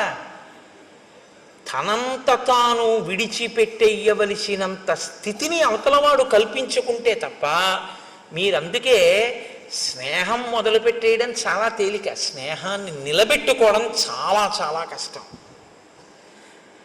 ఇప్పుడు అంటున్నాడు ఆ మాట, రాముడితో స్నేహం మొదలుపెట్టడం తేలికైంది, ఇప్పుడు ఆ స్నేహాన్ని నిలబెట్టుకోవడం కష్టం అవుతోంది. ఎందుకో తెలుసా? అనిత్యత్వాక్ష చిత్తానాం. మనసు ఉంది చూశారు, ఇది ఒకలా ఉండదు, ఒక్కొక్కప్పుడు ఒక్కొక్కలా ఉంటుంది. అప్పుడు మాట ఇచ్చాను, ఇప్పుడేమో ఇలా ఉన్నాను. చూశారు ఎంత ప్రమాదం వచ్చిందో. ప్రీతి రల్పేపి భిద్యతే. చిన్న విషయానికి ఒక్కొక్కసారి చాలా ప్రమాదాలు వచ్చేస్తాయి. కాబట్టి స్నేహాన్ని నిలబెట్టుకోవడంలో ఇబ్బంది వచ్చింది అన్నాడు. అని ఇప్పుడు రాముడు చేసినటువంటి మేలు ఏదైతే ఉందో దానిని మాత్రము నేను ఎన్నడూ మరువను. అంతటి మహానుభావుడు రామచంద్రమూర్తి నాకంత ఉపకారం చేశాడు. ఆయనకి నేను ఏ చిన్న ప్రత్యుపకారము చేయలేకపోతున్నానో అని బాధపడుతున్నాను. వాలిని వధించి నాకు రాజ్యం ఇచ్చాడు. ఇవాళ నేను అనుభవించే సుఖాలన్నీ కూడా రాముడు పెట్టిన భిక్ష. అటువంటి రాముడికి నేను ఉపకారం తొందరగా చేయకపోవడం పొరపాటే. అంటే హనుమ అన్నారు సుగ్రీవుడితో, సర్వదా ప్రణయాత్ క్రుద్ధో రాఘవో నత్ర సంశయ భ్రాతరం సంప్రహితవాన్ లక్ష్మణం లక్ష్మీవర్ధనం. సుగ్రీవ, ఇంకా నీకు బాగా బాధపడలేదు. కోపము 2 రకాలుగా ఉంటుంది. ఒకటి ప్రతీకార ఇచ్ఛతో ఉన్న కోపము ఒకటి, అవతలవాడు పాడైపోతున్నాడని ప్రేమతో కోపం తెచ్చిపెట్టుకుని సంస్కరించాలని ప్రయత్నించడం ఒకటి. రాముడిది ప్రతీకారేచ్ఛతో కూడుకున్నటువంటి కోపం కాదు, ప్రతీకారేచ్ఛతో కూడుకున్నదైతే ఇంకోలా ఉంటుంది. ఇది ప్రణయాత్కృద్ధో, ప్రేమతో కూడిన కోపం. ప్రేమతో కూడిన కోపాన్ని ప్రేమతోటే అర్థం చేసుకోవాలి తప్ప ప్రేమతో కూడిన కోపాన్ని ఇంకొకలా అర్థం చేసుకోకూడదు. కాబట్టి రాముడికి నీ మీద ఎంత ప్రేమ ఉందో అర్థం చేసుకో. ఆయనంత కోపంగా మాట్లాడినా ఇప్పుడు లక్ష్మణుడు వచ్చేదో చాలా కోపంగా ఉన్నాడని మాట్లాడతాడు. నువ్వేం చేయాలో తెలుసా? ఎంత ప్రేమ లేకపోతే నా మీద ఒక బాణం వెయ్యగలిగిన వాడు వెయ్యకుండా ఇలా కబురు చేశాడు అని అంజలి ఘటించి వినాలి తప్ప నువ్వు నన్ను ఇలా అంటాడా అనకూడదు. ఆ ప్రేమ నిన్ను ఉద్ధరించడానికేనయా కోపం. ఈ శ్లోకం కానివ్వండి ఇవాళ సమాజంలో సరిగ్గా జీర్ణమైతే చాలామంది మధ్య విభేదాలు, చాలామంది మధ్య దెబ్బలాటలు, చాలా చాలా ఆత్మహత్యలు ఆగిపోతాయి. అమ్మ దెబ్బలాడితే ఆత్మహత్య ఏమిటండి? నాన్నగారు దెబ్బలాడితే ఆత్మహత్య ఏమిటి? భర్త దెబ్బలాడితే ఆత్మహత్య ఏమిటి? భార్య పుట్టింటికి వెళ్ళి రావడం ఆలస్యం అయితే భర్త ఆత్మహత్య చేసుకోవడం ఏమిటి? అంటే అవతలవారు ఒక మాట అన్నప్పుడు ప్రేమతో అన్న మాటని ప్రేమగా స్వీకరించగలిగినటువంటి లక్షణం కోల్పోతే ఏమైపోతుందంటే అవి ఎప్పుడు పిటపిటలాడుతూ ఉంటాయి తప్ప సంబంధాలు, వాటికి అనురక్తి ఆర్ద్రత అన్న తడి అంటి ఉండవు ఆ సంబంధాలకి. అవి ఎప్పుడు ఎండిపోయినటువంటి వేయించేసినప్పుడల్లా ఉంటాయి. మీరు ఎక్కడ ముట్టుకున్నా పలుక్కుని విరిగిపోతుంది. అలా ఉండకూడదు. చక్కగా ముట్టుకుంటే తడితో ప్రేమ అన్న తడి తగలడం వల్ల మీరు ముట్టుకుంటే సాగేటటువంటి గుణం కలిగినటువంటిదై ఉండాలి. మీరు ఎంత దాన్ని స్వీకరిస్తే అంత మధురిమ దాంట్లోంచి రావాలి. మీరు ఒక ద్రాక్ష పండుని మంచి ఎండాకాలంలో ఫ్రిడ్జ్లోంచి ద్రాక్ష పళ్ళ గుత్తొకటి తీసి తొక్క కూడా తీయవలసిన అవసరం లేకుండా ఉన్నటువంటి పండు కదా, దాన్ని తీసి ఇలా నోట్లో వేసుకుని పెదవుల మధ్య పెట్టి నొక్కండి, పళ్ళ మధ్య పెట్టి నొక్కండి, బుగ్గ కింద పెట్టి నొక్కండి, ఇలా పెట్టి వేళ్లతో నొక్కుకోండి. అది తీయటి చల్లటి రసాన్ని చిమ్ముతుంది మీ మీద. కొన్ని కొన్ని అనుబంధాలు అలా ఉండాలి. వాటిని అలా అర్థం చేసుకోవాలి. ఒక్కొక్కసారి దెబ్బలాడారు అనుకోండి, ఓ ఎందుకు దెబ్బలాడి ఉంటారు, ఎంత ప్రేమైకమూర్తి నా ఎందు ఇలా అన్నారంటే ఆయనకి ఎంత ఆర్తితో అంటున్నారో అన్న విషయాన్ని అర్థం చేశాను. ఒక్కొక్కసారి ఆవిడ అంటుంది కోపంతో, ఆవిడ కోపంతో అంటే ఓ నా ఎందు ఎంత ప్రేమ కలిగింది, ఎంత పిచ్చిది నేనంటే, ఆ ప్రేమలో అంటుంది అని దాన్ని మీరు ప్రేమగా స్వీకరించాలి. అంతేకాని నన్ను అంత మాట అంటుందా. 1947లో పెళ్ళైన కొత్తల్లో ఇలాగే 57, 67, 77 దిక్కుమాలవన్నీ గుర్తు తెచ్చుకొని అక్కడి నుంచి ఇంకా వారం రోజులు మాటలు మానేసి కంచాలు విసిరేసి నానా అల్లరి చేసేసుకుని ఇల్లు యమలోకం కింద చేసుకుని ఆ తర్వాత ప్రారంధం ఎవరు అనుభవించాలి, వీళ్ళిద్దరే అనుభవించాలి. ఎందుకంత కోపం? ప్రణయాత్కృత ఆ ప్రేమతో కూడినటువంటి కోపాన్ని ప్రేమతో కూడిన కోపంగానే అర్థం చేసుకోవయ్యా. హనుమ మాట్లాడితే అలా ఉంటాయండి. అమ్మో ఏమి మాటలండి మహానుభావుడివి. కాబట్టి ఆర్తస్య కృతదారస్య పరుషం పురుషాంతరాత్ వచనం మర్షణీయంతే రాఘవస్య మహాత్మనః. నువ్వు నీ భార్యలతో ఉన్నావు, రాజ్యాన్ని పొందావు, వేల దాటిపోయినా సుఖాలు అనుభవిస్తున్నావు. భార్య లేదు, రాజ్యం లేదు, నీకు ఉపకారం చేశాడు, నీకు సమయం ఇచ్చాడు, తాను నగరంలో కూడా రాలేదు, బయట పర్వత గుహలో ఉన్నాడు, ఒక గుహలో పడుకుంటున్నాడు, ఇన్నాళ్ళు ఎదురు చూశాడు. ఎంత బాధ వస్తుందో ఇప్పుడు. ఆ బాధలో వచ్చేటటువంటి మాట కొంచెం కష్టంగానే ఉంటుంది నువ్వు వినడానికి, కానీ నువ్వు వినడానికి కష్టంగా ఉందని కాదు వినవలసింది, అవతల వాడి కష్టం ఎంత ఉంటే ఆ మాట వచ్చిందో నువ్వు గమనించాలి. కాబట్టి ఇలా కోణంలో విని ఇప్పుడు లక్ష్మణుడు చెప్పేది తప్ప నువ్వు బాగా తప్ప తాగి ఉన్నావు కాబట్టి రాముడు నన్ను ఇలా అంటాడా అని వినవద్దు సుమా. ఎంత సిద్ధం చేస్తున్నారో చూడండి. ఇది హనుమంటే మహానుభావుడండి ఆయన. అందుకే ఆయన పేరు చెప్తే చాలు మనిషి చక్కటి స్థితిని పొందుతాడు. కృతాపరాధస్య హితే నాణ్యత్ పశ్యామ్యహం క్షమం అంతరేణాంజలిం బద్ధ్వా లక్ష్మణస్య ప్రసాదనాత్. ఓ కిష్కింధకాండే. ఏమి హరిప్రసాద్ గారు చెప్దామా? చూద్దాం అదో సంతోషం. కాబట్టి ఇప్పుడు నువ్వు ఒకవేళ లక్ష్మణుడు వచ్చి క్రుద్ధుడై మాట్లాడినా అంజలి ఘటించి విను తప్ప ఇంకొకలా మాత్రం దాన్ని అర్థం చేసుకుని కోపగించవద్దు అన్న తరువాత ఆ లక్ష్మణుడు అక్కడ నిలబడి ఉన్నాడు. నిలబడి ఉండగా కూజితం నూపురాణంచ కాంచీనాం నిదనదం తథా సన్నిశమ్య తత శ్రీమాన్ సౌమిత్రిర్లజ్జితో భవత్ రోషవేగ ప్రకుపిత శ్రుత్వా చాభరణస్వనం చకారజ్యాస్వనం వీరో దిశ శబ్దేన పూరయన్ చారిత్రేణ మహాబాహు అపకృష్ట సలక్ష్మణ తాసానేకాంతమాశ్రిత్య రామశోక సమన్విత. ఆయన అక్కడ నిలబడి ఉండగా లక్ష్మణమూర్తి లోపల స్త్రీల ఆభరణములు అంటే వాళ్ళు పెట్టుకున్నటువంటి వడ్డాణములు, పెట్టుకున్నటువంటి కంకణముల యొక్క ధ్వనులు వినపడ్డాయి.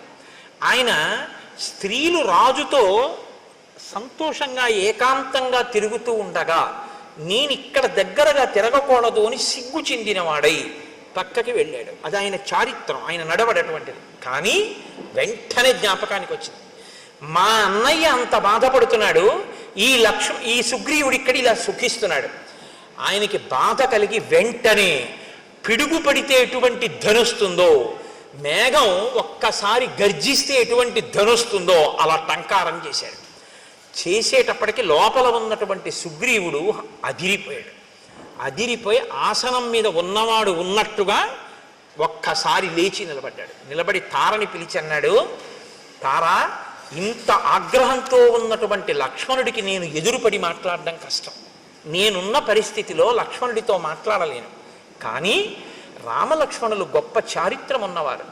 నీవు వెళ్ళి ఎదురుగుండా నిలబడి మాట్లాడితే నువ్వు ఏ స్థితిలో ఉన్నా సరే ఆడదాన్ని చూసేటప్పటికీ కోపాన్ని వదిలిపెట్టేస్తారు. కాబట్టి నువ్వు వెళ్ళి మాట్లాడు. నువ్వు మాట్లాడడంలో సమర్థురాలివి. నాతో మాట్లాడడానికి వీలైనంత రీతిలో లక్ష్మణుడి కోపం తగ్గిపోయిన తర్వాత నేను వచ్చి మాట్లాడతానన్నాడు. ఇప్పుడు తార లక్ష్మణుడి దగ్గరికి వెళ్ళింది. ఎలా వెళ్ళింది అంటే, అది తార గొప్పతనం అండి. కిష్కింధకాండలో ఒక మెరుపు తార. సాప్రస్కలంతి మదబిహ్వలాక్షి ప్రలంబకాంచి గుణహేమ సూత్ర సలక్ష్మణ లక్ష్మణ సన్నిధానం జగామతారా నమితాంగ యష్టి. ఆమె వడ్డాణం వేలాడిపోతోంది అంటే పెట్టుకుని లేదు.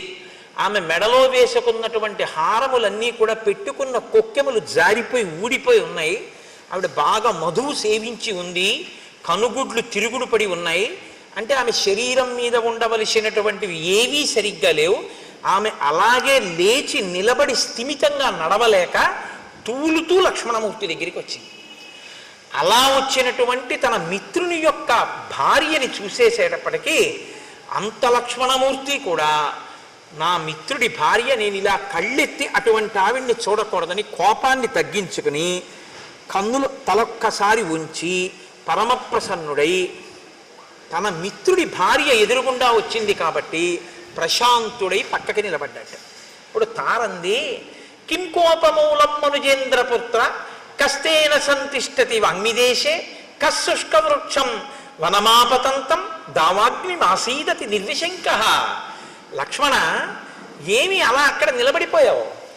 ఎండిపోయినటువంటి చెట్లతో కూడినటువంటి వనంలో దావాగ్ని ప్రవేశిస్తే అటువంటి దావాగ్నితో కూడుకున్నటువంటి పెద్ద అగ్నిహోత్రం ఎండిపోయిన చెట్లని కాల్చుకుంటూ వస్తుంటే ధైర్యంగా దానికి ఎదురు వెళ్ళిన వాడు ఎవరు?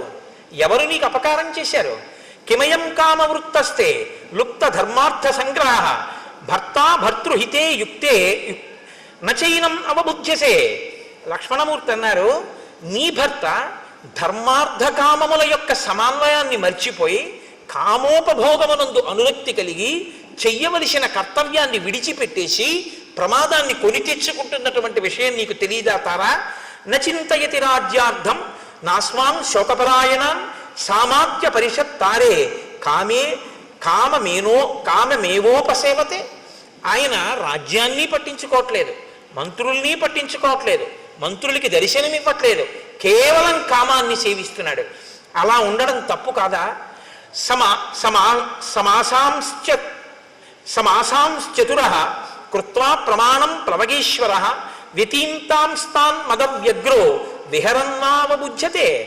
ఆయన ప్రత్యుపకారం చేస్తాను అని రామచంద్రమూర్తికి మాట ఇచ్చి రాముడి వలన ఉపకారం పొంది సమాసాం చతుర 4 నెలలు అయిపోయినా కుత్వా ప్రమాణం ప్లవగేశ్వర చేసినటువంటి మాట మరిచిపోయి వ్యతీతాంస్తాన్ మదవ్యగ్రో మదం చేత తాను చెప్పినటువంటి మాట తప్పిపోయి ఇలా తిరుగుతుండడం తప్పు కాదా అంటే తారంది, నకోపకాల క్షితిపాలపుత్ర నచాతి కోప స్వజనీ విధేయ తదర్థకామస్య జనస్య తస్య ప్రమాదమప్యర్కసి వీరసోఢుం. నాయన లక్ష్మణ, నువ్వు కోపించవలసినటువంటి సమయం ఇది కాదు. 2, నీ వారి యందు నువ్వు కోపం పెట్టుకోవచ్చా? నీ స్వజనుడయా సుగ్రీవుడు, తప్పు చేస్తే నువ్వు దిద్దాలి, అంతేకాని నువ్వు ఆయన మీద కోపం పెట్టుకోవడం ఏమిటి? కాబట్టి నువ్వు ఈ కోపాన్ని వెంటనే విడిచిపెట్టేటటువంటి ప్రయత్నం చెయ్యి. పైగా సుగ్రీవుడు కామాన్ని అనుభవిస్తూనే నీ కార్యాన్ని సాధించడానికి కావలసినటువంటి ప్రయత్నం చేస్తున్నాడు. సైన్యాన్ని పిలిపించడానికి నీలుడికి ఆదేశం ఇచ్చి ఉన్నాడు. ఈ మాట చెప్పారు కాబట్టి లక్ష్మణమూర్తి ఆగారు. హనుమ ఆనాడు వచ్చి ఎంత రక్షించారో చూడండి. కాబట్టి అధిక గుణములు కలిగినటువంటి వాడు ఎప్పుడూ కూడా తక్కువ గుణములు కలిగినటువంటి వాడిని క్షమించగలిగినటువంటి వాడై ఉండాలి. అంతేగాని అధిక గుణములు కలిగినటువంటి వాడు నీచమైన గుణములున్న వాడి పట్ల క్రోధంతో ఉంటే దానివల్ల ఉపకారం ఏముంటుంది? కాబట్టి నీ కోపాన్ని నిగ్రహించుకో. జానామి రోషం హరివీరబంధో జానామి కార్యస్య చ కాలసంగం జానామి కార్యం తయ్యత్కృతం నః తచ్చాపి జానామి యదత్ర కార్యం. చేసినటువంటి పని ఏమిటో నాకు తెలుసు, చెయ్యనటువంటి పని ఏమిటో నాకు తెలుసు, వేళ మించిపోయిందని నాకు తెలుసు, ఇప్పుడు చెయ్యవలసినటువంటి మహోపకారం ఏమిటో కూడా నాకు తెలుసు. తం కామవృత్తం మమ సన్నికృష్టం కామాభియోగాచ్చ నివృత్తలజ్జం క్షమస్వ తావత్ పరవీరహంత త్వద్భ్రాతరం వానరవంశనాథం. నాయన, విశేషమైనటువంటి కామం చేత సిగ్గు అనేటటువంటి మాట విడిచిపెట్టి భోగం అనుభవిస్తూ సుగ్రీవుడు ఇప్పుడు నా దగ్గరే ఉన్నాడు లోపల మందిరంలో. అటువంటి సుగ్రీవుణ్ణి నీ సోదరుడిగా భావించి నువ్వు క్షమించవలసింది. మహర్షయో ధర్మ తపోభికామాః కామానుకామాః ప్రతిబద్ధమోహాః అయం ప్రకృత్యా చపలకపిస్తు కథం నన సజ్జేత సుఖేషు రాజా. ఇంతకాలం ఎక్కడో పర్వత శిఖరాల మీద తిరిగాడు, సుఖం అంటే ఏమిటో తెలియదు. ఇంతకాలానికి రాజ్యము భార్య దొరికాయి కాబట్టి కామంలో అన్నిటినీ మరిచిపోయాడు.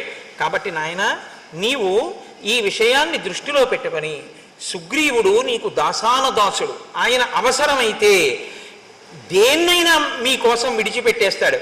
తదాగచ్చ మహాబాహో చారిత్రం రక్షితం తయా అచ్చలం మిత్రభావేన సతాం దారావలోకనం. లోపలికి వచ్చి సుగ్రీవుణ్ణి చూడు. సుగ్రీవుణ్ణి నువ్వు చూడడానికి అభ్యంతరం ఏంటి? ఆయన భార్యలతో కూడి ఉండగా లోపలికి వస్తానంటావా? మిత్రుడైనటువంటి వాడు, మంచి నడవడి కలిగినటువంటి వాడు, భార్యాసహితుడైన మిత్రుణ్ణి చూడడానికి లోపలికి వచ్చినా ఏమీ దోషం లేదు. లోపలికి రమ్మని వెళ్ళాడు లక్ష్మణమూర్తి. రుమని ఒక తొడ మీద కూర్చోపెట్టుకుని చుట్టూ వానరకాంతలతో కామోపభోగాన్ని అనుభవిస్తూ కనుగుడ్లు తిరుగుడు పడుతూ బాగా మధుపాలాసక్తుడై హారములు చెదిరిపోయి ఉన్నాడు ఆ సుగ్రీవుడు. లక్ష్మణమూర్తిని చూడగానే ఒక్కసారి ఎగిరి ఆ పైనుంచి కిందకి దూకాడు, ఆసనం మించి నిలబడ్డాడు. నిలబడితే లక్ష్మణమూర్తి అంటారు, లక్ష్మణమూర్తి యొక్క ఆగ్రహం ఎలా ఉందో వాతావరణం కూడా అలాగే ఉంది. కాబట్టి యస్తు రాజాస్థితో ధర్మే మిత్రాణం ఉపకారిణం మిథ్యా ప్రతిజ్ఞాం కురితే కోన్ నృశంసతర స్తత. మిత్రుడికి ఉపకారం చేస్తాను అని చెప్పి ఆ మాట మరిచిపోయినటువంటి వాడిని క్రూరుడు అని పిలుస్తారు. శతం అశ్వానృతే హంతి సహస్రం తు గవానృతే ఆత్మానం స్వజనం హంతి పురుషానృతే. ఒక గోవుని ఇస్తానని ఇవ్వని వాడు ఒక గుర్రాన్ని ఇస్తానని ఇవ్వకపోతే 100 గుర్రాల్ని చంపేసినట్టు, ఒక గోవుని ఇస్తానని ఇవ్వకపోతే 1000 గోవుల్ని చంపినట్టు. మనుష్యుడికి ఒక ఉపకారం చేస్తానని చెయ్యకపోతే వాడు తన బంధువుల్ని చంపి తనని తాను చంపుకున్నట్టు. కాబట్టి మాట ఇచ్చి తప్పిన వాడికి ఎప్పుడూ ప్రాయశ్చిత్తం లేదు. బ్రహ్మగారు చెప్పారు ఒకనాడు, సుగ్రీవ బ్రహ్మగ్నే చ సురాపే చ చోరే భగ్న వ్రతే తథా నిష్కృతార్హితాసిద్భి కృతజ్ఞే నాస్తి నిష్కృతి. బ్రహ్మహత్య చేసిన వాడికి, సురాపానం చేసిన వాడికి, దొంగతనం చేసిన వాడికి, వ్రతం చేస్తానని చెయ్యని వాడికి నిష్కృతి ఉంది. కానీ కృతజ్ఞుడై చేసిన ఉపకారం మరిచిపోయిన వాడికి మాత్రం ఒక్క నాటికి ప్రాయశ్చిత్తం లేదు. కాబట్టి ఈ గ్రామ్య భోగాన్ని అనుభవించడం మానేసి చెయ్యవలసిన ఉపకారాన్ని చెయ్యి, లేకపోతే వాలి వెళ్ళిన మార్గం మూసుకుపోలేదని గుర్తుంచుకో. రాముడు చెప్పాడు ఈ మాట అని చెప్తే తారా మహాతల్లండి, ఆవిడ వెంటనే లేచంది, నాయన నువ్వంత కోపంగా మాట్లాడకూడదు. ఎందుకో తెలుసా? ఒక్కటే కారణం, రాముని వలననే ఈ రాజ్యం కలిగింది, రాముని వలనే ఈ సుఖం కలిగింది. సుగ్రీవుడికి ఆ విషయం తెలుసు. కానీ ఎక్కడ మిలిక పెట్టిందో చూడండి. అంత మధుపానాసక్త అయ్యున్నా, అంత భర్తతో భోగింపబడుతూ కనుగుడ్లు తిరుగుడు పడుతూ తను బయటికొచ్చినా లక్ష్మణుడు ఇంకా మళ్ళీ ఇంకొక మాట మాట్లాడకుండా ఉండడం కోసం ఎక్కడ బంధనం వేయాలో అక్కడ వేసేసిందంతే. వేసేసేటప్పటికి ఇంత లక్ష్మణమూర్తి ఇక మాట్లాడడం కుదరలేదు. ఆవిడంది, నాయన నువ్వు ఇవాళ ఈ మాట అంటున్నావు, కానీ ఒక్క మాట గుర్తుపెట్టుకో, సహిప్రాప్తం నజానీతే కాలం కాల విదాంబరానికి ధర్మానికి లొంగిపోయి మాట మరిచిపోతే అది పెద్ద విశేషమా? కాబట్టి దాని గురించి నువ్వు అంత మనసులో పెట్టుకోకూడదు, క్షమించు. ఇప్పుడు లక్ష్మణుడు ఇంకో మాట అన్నాడు అనుకోండి, విశ్వామిత్రుడి మీద మాట పెరుగుతుంది. తన గురువుని తాను అవమానింపజేసుకోవచ్చా? విశ్వామిత్రుడు అంతటి వాడు లొంగిపోయాడు అంది. అందుకని మీరు రాముడి దగ్గర నిల్చోండి. కాబట్టి ఆయన ఏవి బెంగ పెట్టుకోవద్దు నాయన, కార్యం జరుగుతుంది, విడిచిపెట్టు. అప్పుడు లక్ష్మణమూర్తి చెప్పినటువంటి మాటలకి సుగ్రీవుడు ఆ తార చెప్పిన మాటలకి లక్ష్మణమూర్తి శాంతించారు. సుగ్రీవుడు లేచి నిలబడి, నాది పొరపాటైపోయింది, నా తప్పు మన్నించు, నేను తప్పకుండా ఉపకారం చేస్తాను, నా ఐశ్వర్యము ప్రాణస్థా శ్రీశ్చ కీర్తిశ్చ కపిరాజ్యంచ శాశ్వతం రామ ప్రసాదాత్ సౌమిత్రే పునఃప్రాప్తం ఇదం మయా. ఇవన్నీ నాకు రాముడి వల్ల వచ్చినవి. కాబట్టి ఆయనకి నేను ఉపకారం చెయ్యడమా? ఆయన వెనక వస్తే చాలు, కార్యాలన్నీ నడిచిపోతాయి. ఆయనే ఈ 3 లోకములను శాసించగలడు. ఒక బాణంతో 7 సాలవృక్షములను, పర్వత శిఖరమును, పాతాళాన్ని కొట్టినవాడు రావణుణ్ణి కొట్టలేడా? ఏదో నాకు కీర్తినివ్వడానికి వెంట రమ్మంటున్నాడు, తప్పకుండా వస్తాను, ఉపకారం చేస్తానన్నాడు. హనుమని పిలిచారు, దశ దిశల నుంచి వానరముల్ని పిలవమన్నారు. అబ్బో, ఎన్ని పర్వతాల నుంచో, మహేంద్రగిరి, హిమవత్ పర్వతము, వింధ్యాచలము, కైలాసము, సముద్రాల దగ్గర నుంచి, తాపవనం దగ్గర నుంచి, పద్మకాలవనం నుంచి, అంజనాద్రి నుంచి, మనస్సిల గుహ, మేరు పర్వతం, మహారుణ పర్వతం నుంచి అనేక మంది వానరులు, కొన్ని కోట్ల మంది, 3 కోట్ల మంది అంజనాద్రి నుండి, అలాగే అష్టాద్రి నుండి 10 కోట్ల మంది, 1000 కోట్ల మంది కైలాస శిఖరం మించి, హిమవత్ పర్వతం మించి కొన్ని వేల కోట్లు, ఎర్రటి వర్ణం కలిగినటువంటి వాళ్ళు వింధ్య పర్వతం మించి కొన్ని కోట్లు, ఇంతమంది వానరులు బయలుదేరి వచ్చేశారు. వచ్చేస్తే రామచంద్రమూర్తి దగ్గరికి సుగ్రీవుడు లక్ష్మణ సహితుడై వెళ్ళాడు. వెళ్ళి పాదముల మీద పడి నమస్కరించాడు. నాది పొరపాటైపోయింది, మన్నించండి అన్నాడు. ఒక్కసారి చుట్టూ చూశారట. చుట్టూ చూస్తే యథార్థంగా కిష్కింధకాండలో చెప్పిన వర్ణనతోటే నేను ఉపన్యాసాన్ని పూర్తి చేస్తున్నాను. ఆనాడుట భూమి అంతా కూడా ఒక్కసారి పరాగము పైకి లేచిందిట. గాలికి చెట్లన్నీ అల్లల్లాడిపోయేట. ఆ పర్వతాలు, శిఖరాలు, నదులు ఎక్కడ చూసినా వానరాలే. ఆకాశం అంతా చీకటి కమ్మేసిందిట. కొన్ని కోట్ల వానరములు, రేపు వివరంగా చెప్తాను, అద్భుతములు, శంఖములు, లెక్కలు చెప్పడం కుదరదు. కోటిని కోటి పెట్టి హెచ్చవేస్తే ఎన్ని సున్నలు వస్తాయో అన్ని కోట్ల మంది వానరములు వచ్చేసాయి. 10 రోజులలో రాకపోతే చంపేస్తానన్నాడు సుగ్రీవుడు. కొండలు నిండిపోయాయి, పర్వతాలు నిండిపోయాయి, శిఖరాలు నిండిపోయాయి, చెట్లు నిండిపోయాయి. వాళ్ళు వస్తున్నటువంటి వేగానికి చెట్లు కదిలిపోయాయి. భూమి మీద ఉన్నటువంటి పరాగమంతా లేచిపోయింది. ఎక్కడ చూసినా భల్లూకములు, లాంగూలములు, వానరములతో కిష్కింద చుట్టుపక్కల అంతా నిండిపోయి వానరములనేటటువంటి వర్షం వచ్చిందా అన్నట్టుగా ఉండిపోయింది. అంతా చీకటి కమ్ముకుపోయింది. అటువంటి చోట పరమ సంతోషంతో రామచంద్రమూర్తి మనసు చల్లబడింది. అందరూ సంతోషించారు. సుగ్రీవుడు లేచి రామచంద్రమూర్తికి నమస్కరించారు. రామచంద్రమూర్తి ఎంతో ప్రసన్నులయ్యారు. ఒక్కసారి ఆ వానరులందరి వంక చూశారు. ఓ, వర్షం వచ్చే ముందు మేఘాలతో ఆకాశం ఎలా నిండుతుందో అలా నిండిపోయింది ఆకాశమని సాక్షాత్తు వాల్మీకి మహర్షి వర్ణించారు. అందరి మనసులు చల్లబడ్డాయని వర్ణించారు. యథార్థంగా అదే స్థితిలో ఇవాల్టి ఉపన్యాసాన్ని నేను పూర్తి చేస్తున్నాను. రేపటి రోజున దీని యొక్క వివరణ రేపు సాయంకాలపు ఉపన్యాసంలో చేస్తాను. మనకేం భయం లేదు. తక్కువేమి మనకు రాముండొక్కడుండు వరకు. ఆయన అనుగ్రహం. కిష్కింధకాండలో ఇంకా సీతాన్వేషణానికి హనుమ బయలుదేరిపోతున్నారు. ఇంకన్నీ చల్లని వార్తలే, చల్లబడిపోవాలి. కిష్కింధకాండ చివరికి వచ్చేటప్పటికి మీకు యథార్థం చెప్తున్నాను. ఎందుకంటే ఇక మంగళవార్తలు ప్రారంభం అయ్యాయి. అంతే, లోకం కూడా చల్లబడింది.